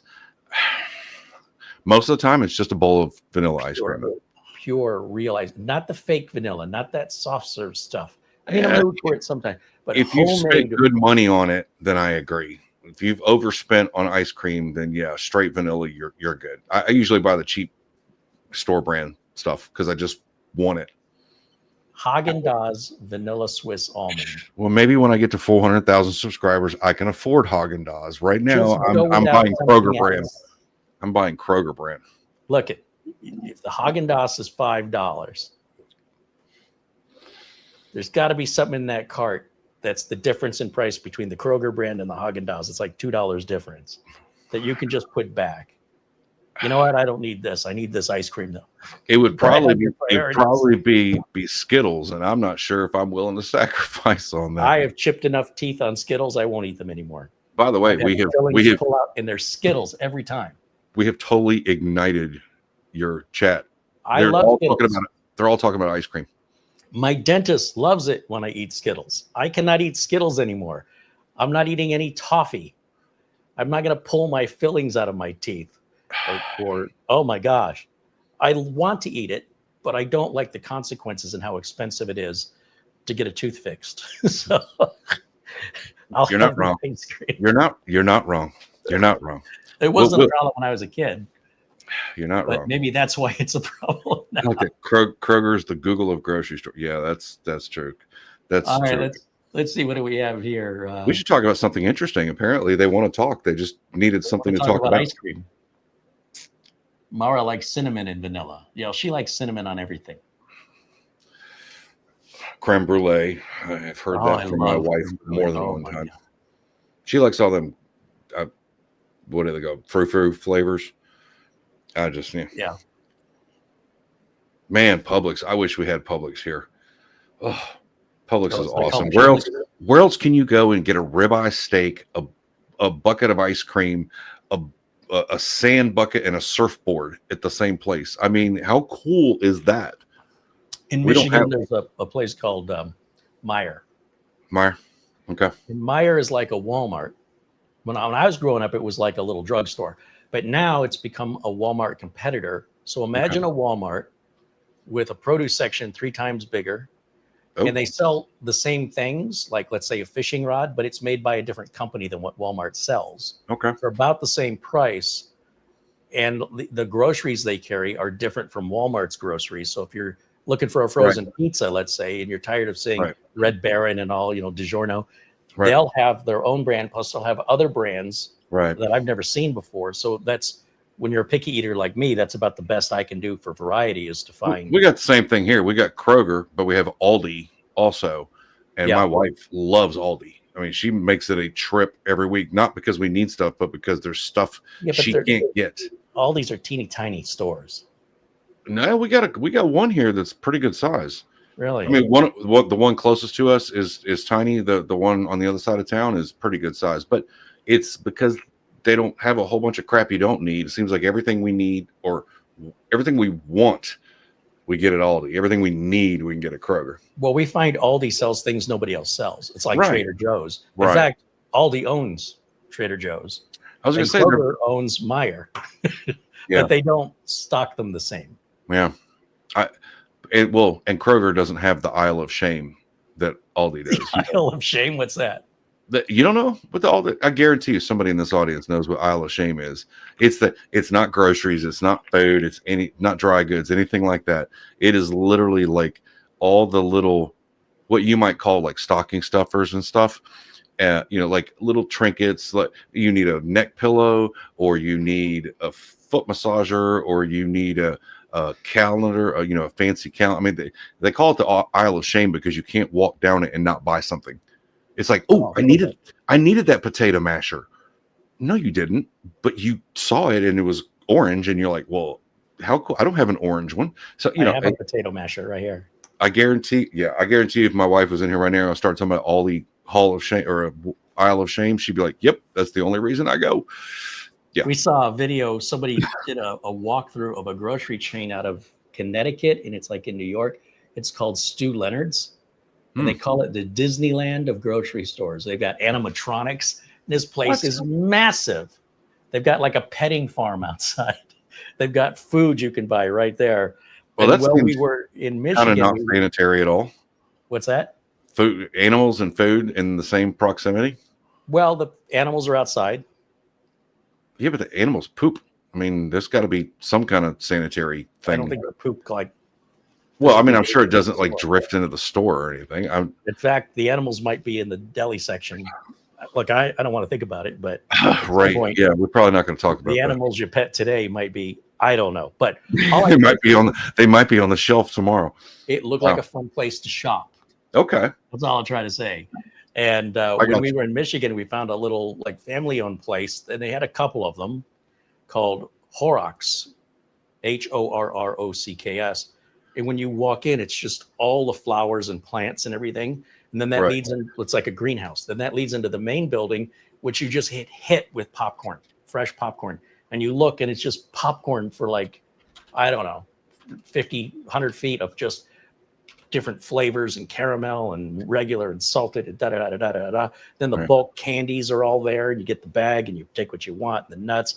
Then there's the liquor section, and then there's the produce, and then there's the frozen food. Oh my gosh. And the produce in Michigan is so much better than the produce in Arizona. Like, it's crazy. Mara got a jalapeno that was like this friggin' big. It was so hot. And she's got a very high heat tolerance. She'll eat something and go, this isn't hot. What are you talking about? I knew I loved her. I'm from Texas. I'm the same way. All right. Well, if you put her on hot ones, the wing eating contest, she probably won't even wince. Do you think this is hot? So she got a jalapeno in Michigan, of all places, from a farm. Okay. And she bit into it, and then she like stopped, and she had this expression on her face, and she's like, wow, that was much hotter than I expected. She got like a cabbage that's bigger than her head. Good Lord. Anyway, don't get me started on the grocery stores, because we have a lot of grocery stores here in Phoenix, Safeway and Fry's and AJ's and Bash's, and they all sell the same crap. That's what's frustrating. So for me to go to Walmart is at least getting me away from Kroger, because Kroger owns Safeway, Kroger owns Fry's. So Aldi and Trader Joe's, you can get something a little different, but the Trader Joe's are very small, and their parking lots are always overcrowded. Right. Aldi's a bit weird. I go there maybe once a month, maybe once every other month. And we definitely get different things there than we can get anywhere else. That's I like variety. Yeah, I'm the same way. I get my coffee there because I don't like it. Well, the only other coffee that I like Walmart has, but I avoid Walmart literally like the Black Death. Is it the Walmart you avoid, or the people that shop at Walmart that you're trying to avoid? Yes. Okay. The people here are, well, let me just put it this way. Yes, the parking lot's always full. there's always a line out the door because you or around the building because there's no checkers anymore. It's all self checkout, and it's just the only time I'll go to Walmart is like very first thing in the morning before anybody really gets up and goes to work. I just, or I'll pay $2 extra and have it sent to Amazon, by Amazon. I hate it when there's only place to get it. I can get it anywhere, but I have to have it right now. Could you go to Target? I could, but the Target here is, I've never been a Target fan. The only benefit is that they have a Starbucks inside. That's really the only saving grace. I don't know where anything is in Target, and I always feel weird when I'm shopping in it. I don't know why. It's just weird, but it's not the church you normally attend. Well, it's like I'll have a client that printer's out, and she's like, okay, well, we'll just order a printer. Man, well, can you go get one for me? Oh, yeah, I could go to Office Max another 15 miles down the road, or I can go to the Walmart, which is about a quarter mile from your house. And I'm like, yeah, I'll go get it for you. Such an look, my time is not that valuable, but Walmart I hate Walmart. Well, hate it. Tell us how you really feel, though. I have stock in Amazon for a reason. I want to see in the chat room what questions we have. Let's see. Okay. Yeah. Weren't you going to address some emails? I guess they're just Amazon gift card. Well, not just. Oh, okay. I want to say thank you and credit those folks for their generosity and support. I thought there might have been some questions in there, but Mara just came downstairs and she said I had email. And we'll take a minute and check. And now I want to look through the chat room.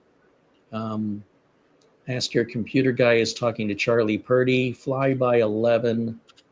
See, I won't use something like Fly by 11. It's not Microsoft supported, and you don't know what the long-term consequences of that are. Right. But again, that's just my perspective. I'm not saying people shouldn't use it. I'm saying I wouldn't use it. And why? I don't just wake up one day and just randomly. Sure. I'm not using that because I don't like the name. I'm not that guy. Carey, what's your favorite flavor of Gatorade? The one I got right in front of me. This one. Urine. No, what is it? What is it? What flavor is that? Well, what does it look like? I don't know. I can't see. You can't tell from the color? I don't drink Gatorade, so. What's the most popular Gatorade flavor? Is it like lemon lime? That's what it is. Okay. Yeah, that's good. I thought it was obvious because Gatorade's like bright orange, neon. The only Gatorade I ever drink is like the fruit punch, I think. The red, whatever the red one is, I like that one. But the lemon lime's good. Let's see. And they're like, this is why we don't ask you questions. Right? Because you don't answer our questions. You just randomly talk about stuff. What does it look like? All right. Sorry, that's just the Generation X in me coming out. Luke Filewalker. My boss told me in our last meeting that their built-in local language model will do what I do in a year from now. At least he let me know I have about a year left. Well, that's what I think about answering tech support questions. At this point, Copilot's already taken our job. People just don't know yet, but they're learning. And as soon as they figure it out, they won't be calling us for support anymore. And there was that old thing about like, AI is going to take your job. Well, no, I don't think AI is going to take your job. I think the people who know how to properly use and implement AI might take your job. AI itself isn't going to, you could go either way with it, but AI is not going to fix your linking faucet or unclog. Right. Well, in a service-based business, we have some sense of security because, like you said, nobody's going to fix your garage door or your leaking toilet. But it's not going to tell you how to fix your internet connection. You don't have. But you can. You can freaking use AI to duplicate any website. It will literally scan it, give you the HTML, all the PHP code, all that stuff, and you can literally post it. And that's a little crazy to me, and a little invasive. But I think we just need to learn to live side by side with AI. Use it for good, not for evil. It's going to be a little both. You can't have one without the other in today's society, but hopefully the good will, for as many people that use cars to hurt people, most people use it for the reason it's intended. Right. Or, if there's a mechanical issue and somebody is injured or unalived because the gas pedal stuck to the floor. These things do happen, but they're Right. very few and far between. And I do think that, yeah, worth the risk. I drive. I think it's worth it. And I don't let the car drive for me. I would not buy a self-driving car. I buy a car to drive it, and I like driving. I don't get why somebody would buy a car so they didn't have to drive it. Right. But again, maybe a generational thing. Looking here in the chat, it says, Adam Jensen, is there anything to configure or do, such as a BIOS update, before updating to Windows 11? Well, it depends. What are you updating from? What do you have to say there, Scott? No, I mean, I think anytime you do a major update, you should always update your drivers and your BIOS and everything you want. That's going to minimize the potential conflicts. Is it required? No. Is it a good idea? Yeah, probably. Good practice. Good practice, yeah. I mean, it's, like I say, most of these people who've watched these videos, I would bet you probably 90% of them haven't done a single update. They just followed instructions and updated. But yeah, I don't think it's required. I think it's good for general practice. Well, I'm going to go back to what I originally said. Have you tried to update Windows 11? And did it fail? Right. And if it failed, why did it fail? It will tell you what you need to do. Right. So this is where so again, we ask for questions and I get questions and then I complain about the questions. Right. So the idea is that what I want people to do, and I guess for whatever reason, the way I was raised, I just assume this is common sense that the reason you're asking the question is you got stuck somewhere. Right. So where did you get stuck? Well, I haven't tried it yet. Okay. Well, right. I need you to try it first. Right. And then if you still have questions, I am here for you. Right. So, it sounds like a hypocrisy, but I assure you there's a critical thinking logic to it in that in order for me to help you, I need to understand what is the help, because there may be that when you actually go to do the Windows 11, it just happens seamlessly without any problems. Right. And there is no driver update necessary. And then, yes, there are good practices that could be followed to increase your odds of success. But honestly, it's designed to be installed by the average person. So right. your odds of success are already designed for consumers, not for technicians. Right.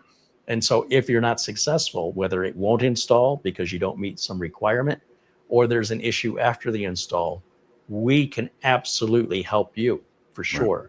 But when it's so vague and open-ended like that, we don't right. know what you've got. We don't know, like, we're going to have to interrogate you and get all this information that you didn't volunteer about your system.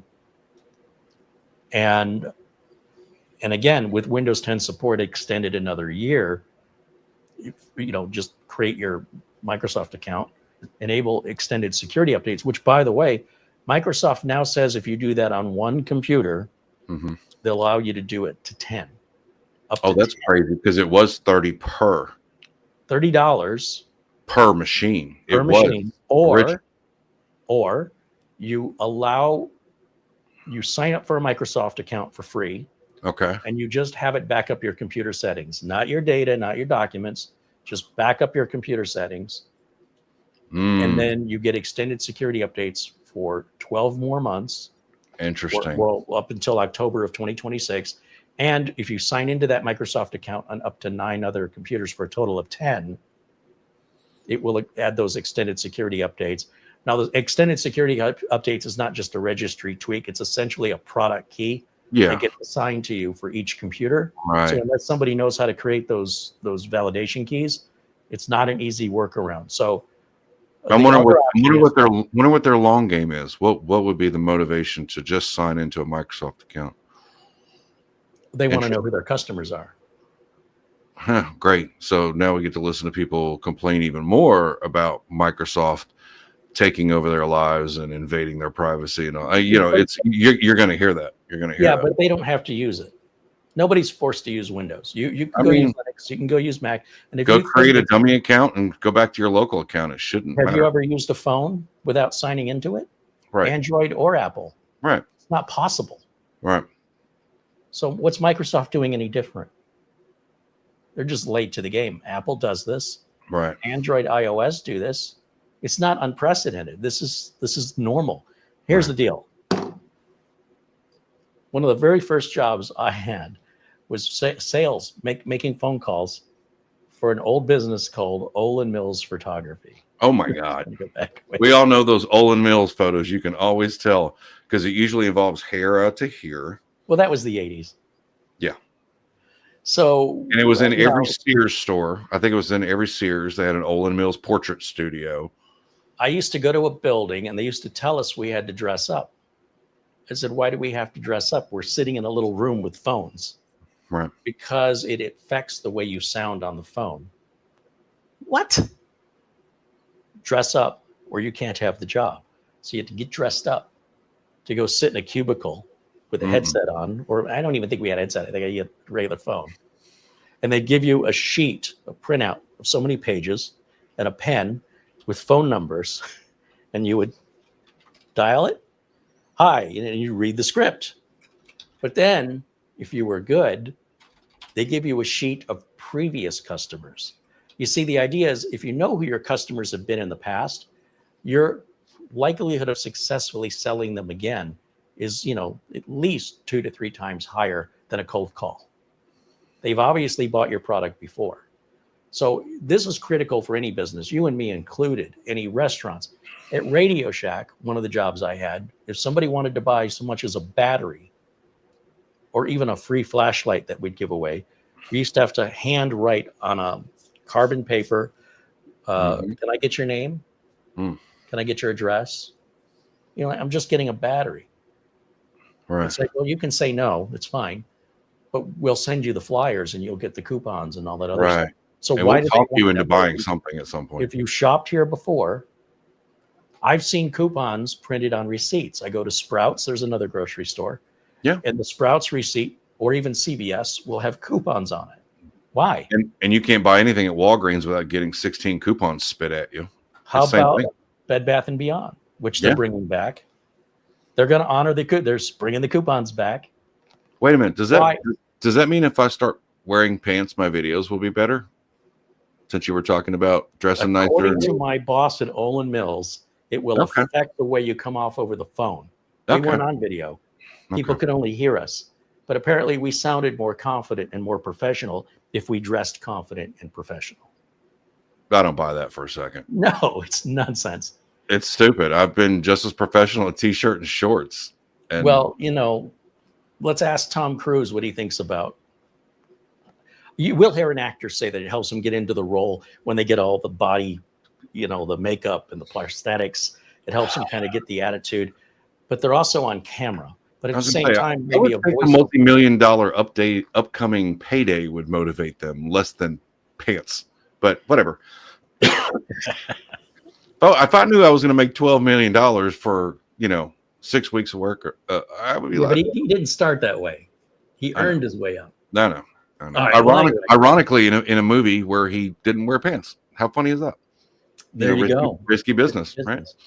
So if you, if Microsoft just wants you to create the account, that's all they're asking you to do, and just sync your PC settings. They don't want your data. They don't want your documents. You can, if you want to, with OneDrive, but now they've got an email address of a user that uses their product. Right. Okay, that's critical for any business to have the ability to reach back out to a customer that's already bought from you. Yeah. It's common sense. Well, it's no different than what we do. Our subscribers are one thing. Emails are the gold. Because if you ever want to get to a point where you want to reach out to people and sell them a course or connect with them or have them support your Patreon, your email address is a gold mine.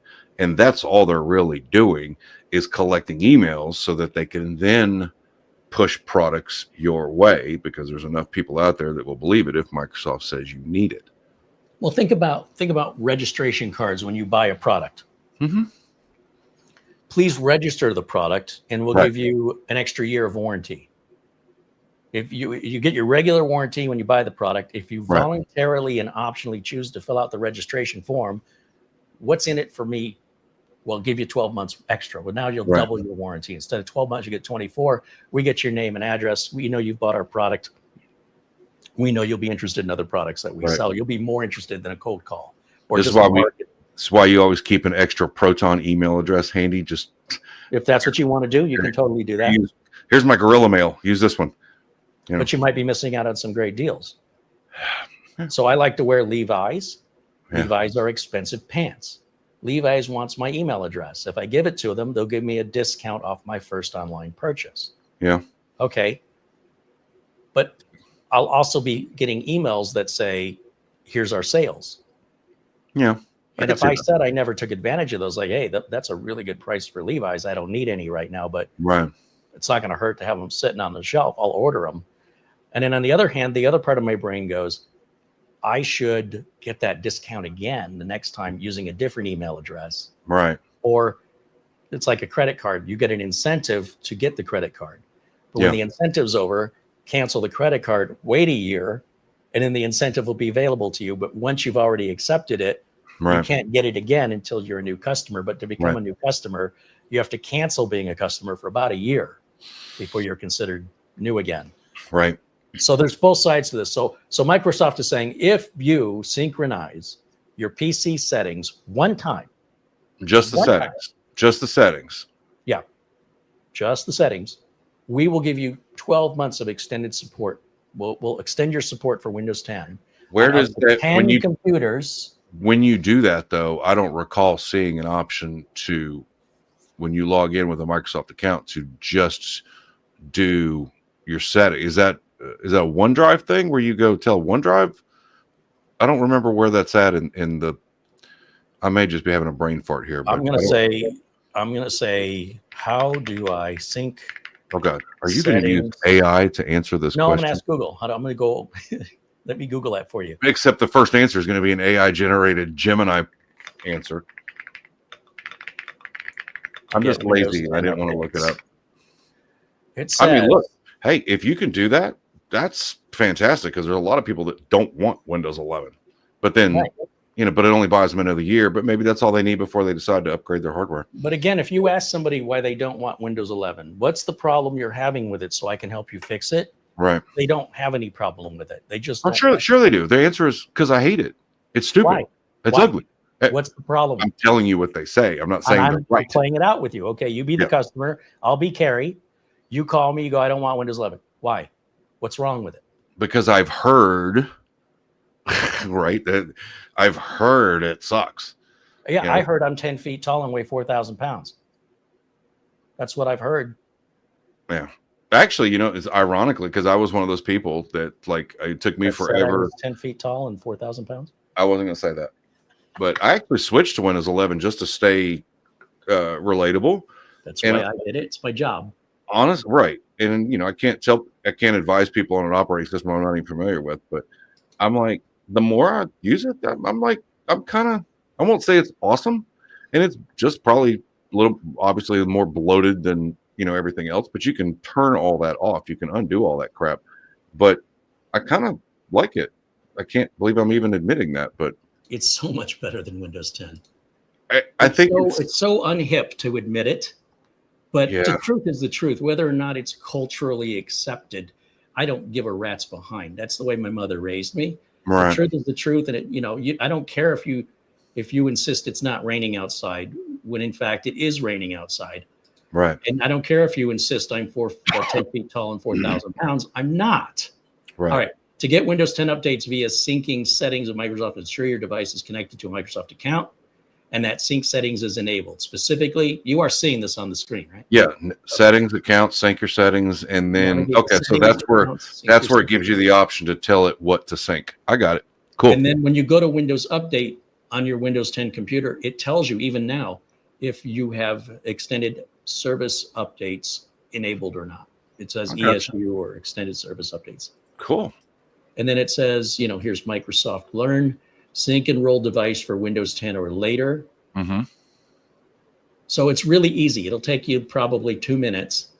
And then after that, you can disconnect. You can sign out from your Microsoft account.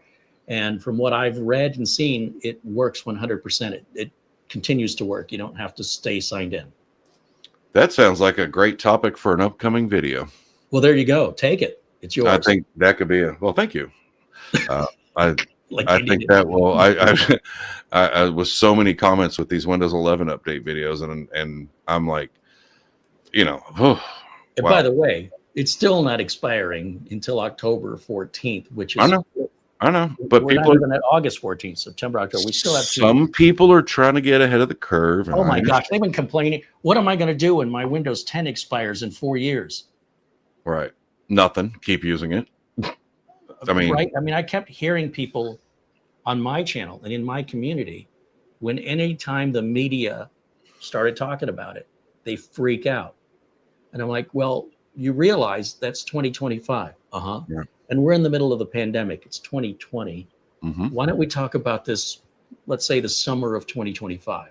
Yeah, Until then, a lot of right, things can happen. You might end up with a broken computer you have to replace. And if that right. ends up happening between now and 2025, you're going to get Windows 11, whether you like it or not. Then we're not talking about a thing that could potentially happen because it's completely out of the equation now. So let's wait until summer of 2025. Okay, so Right, we're here at summer of 2025.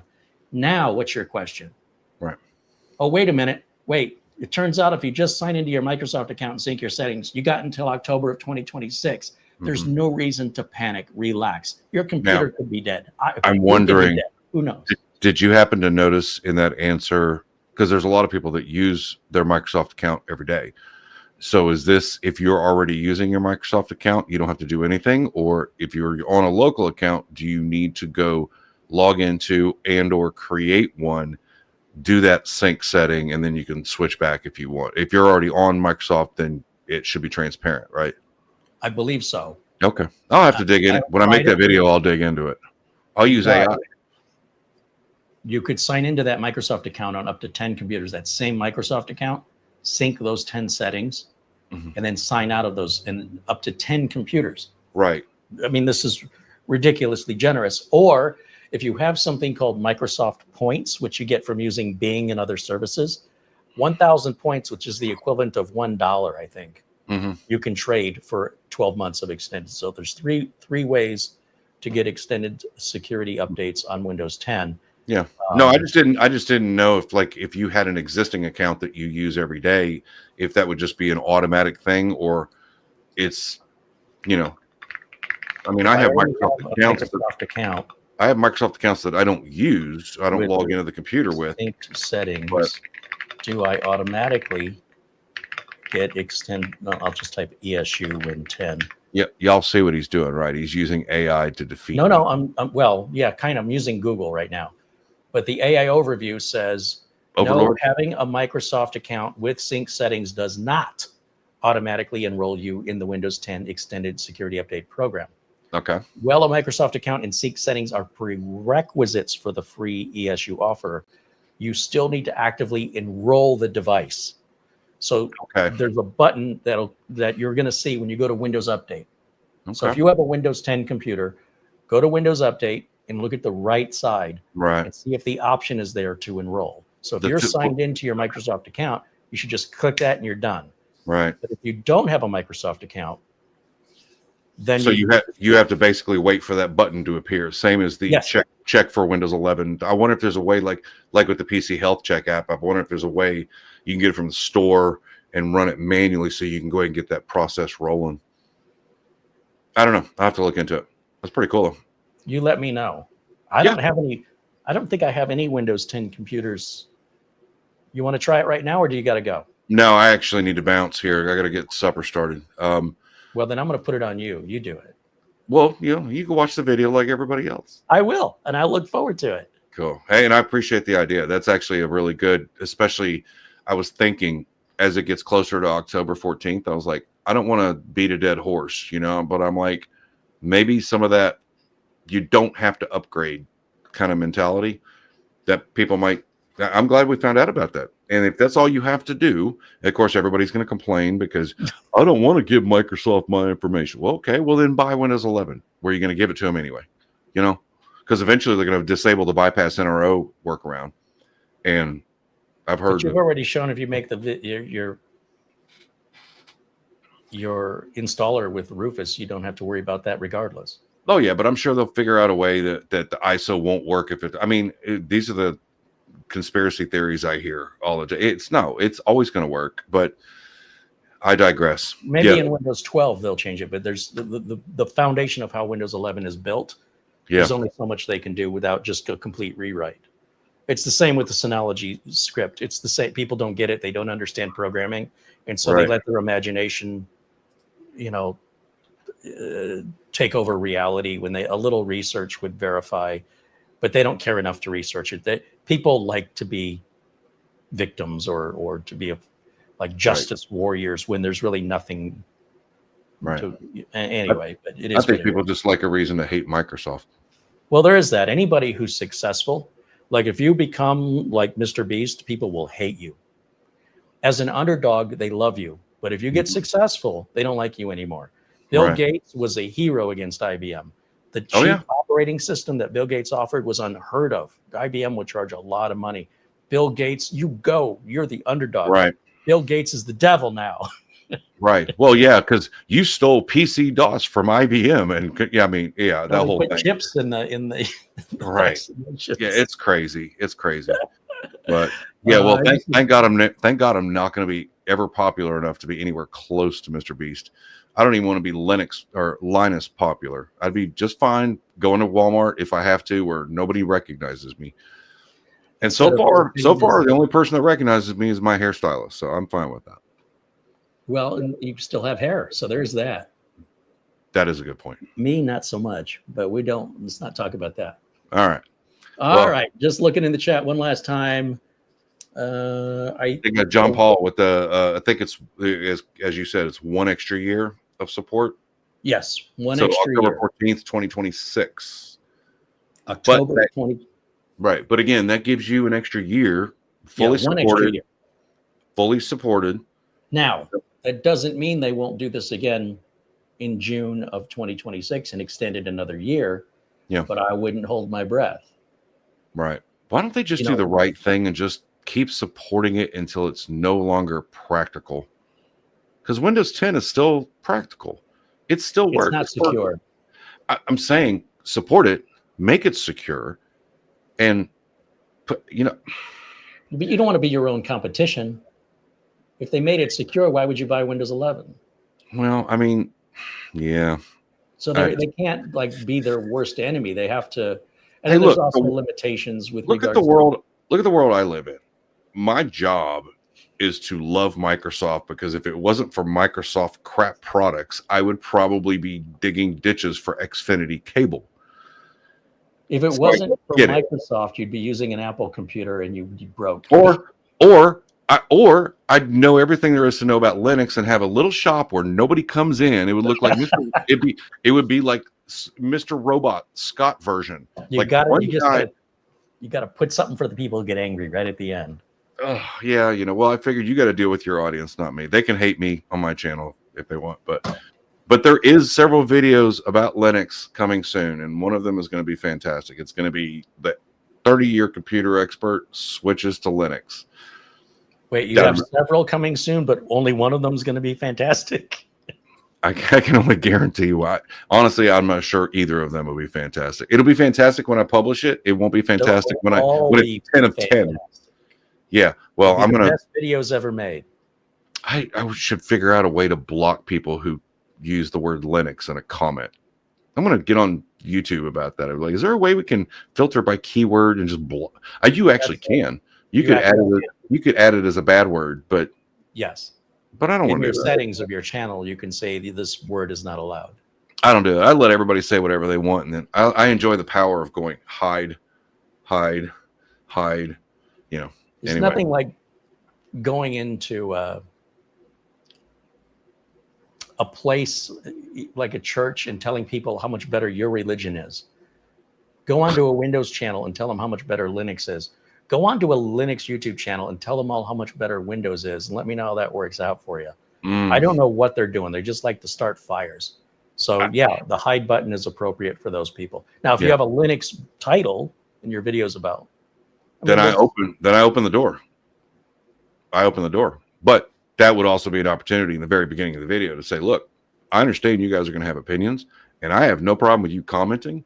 But if you don't keep it respectful, if you keep it productive, but keep it on topic. Yeah. Talking about Don't Linux be has like, nothing to do with talking about Windows. They're two Windows different. users are stupid. Helpful? Much? Anyway, I got to get.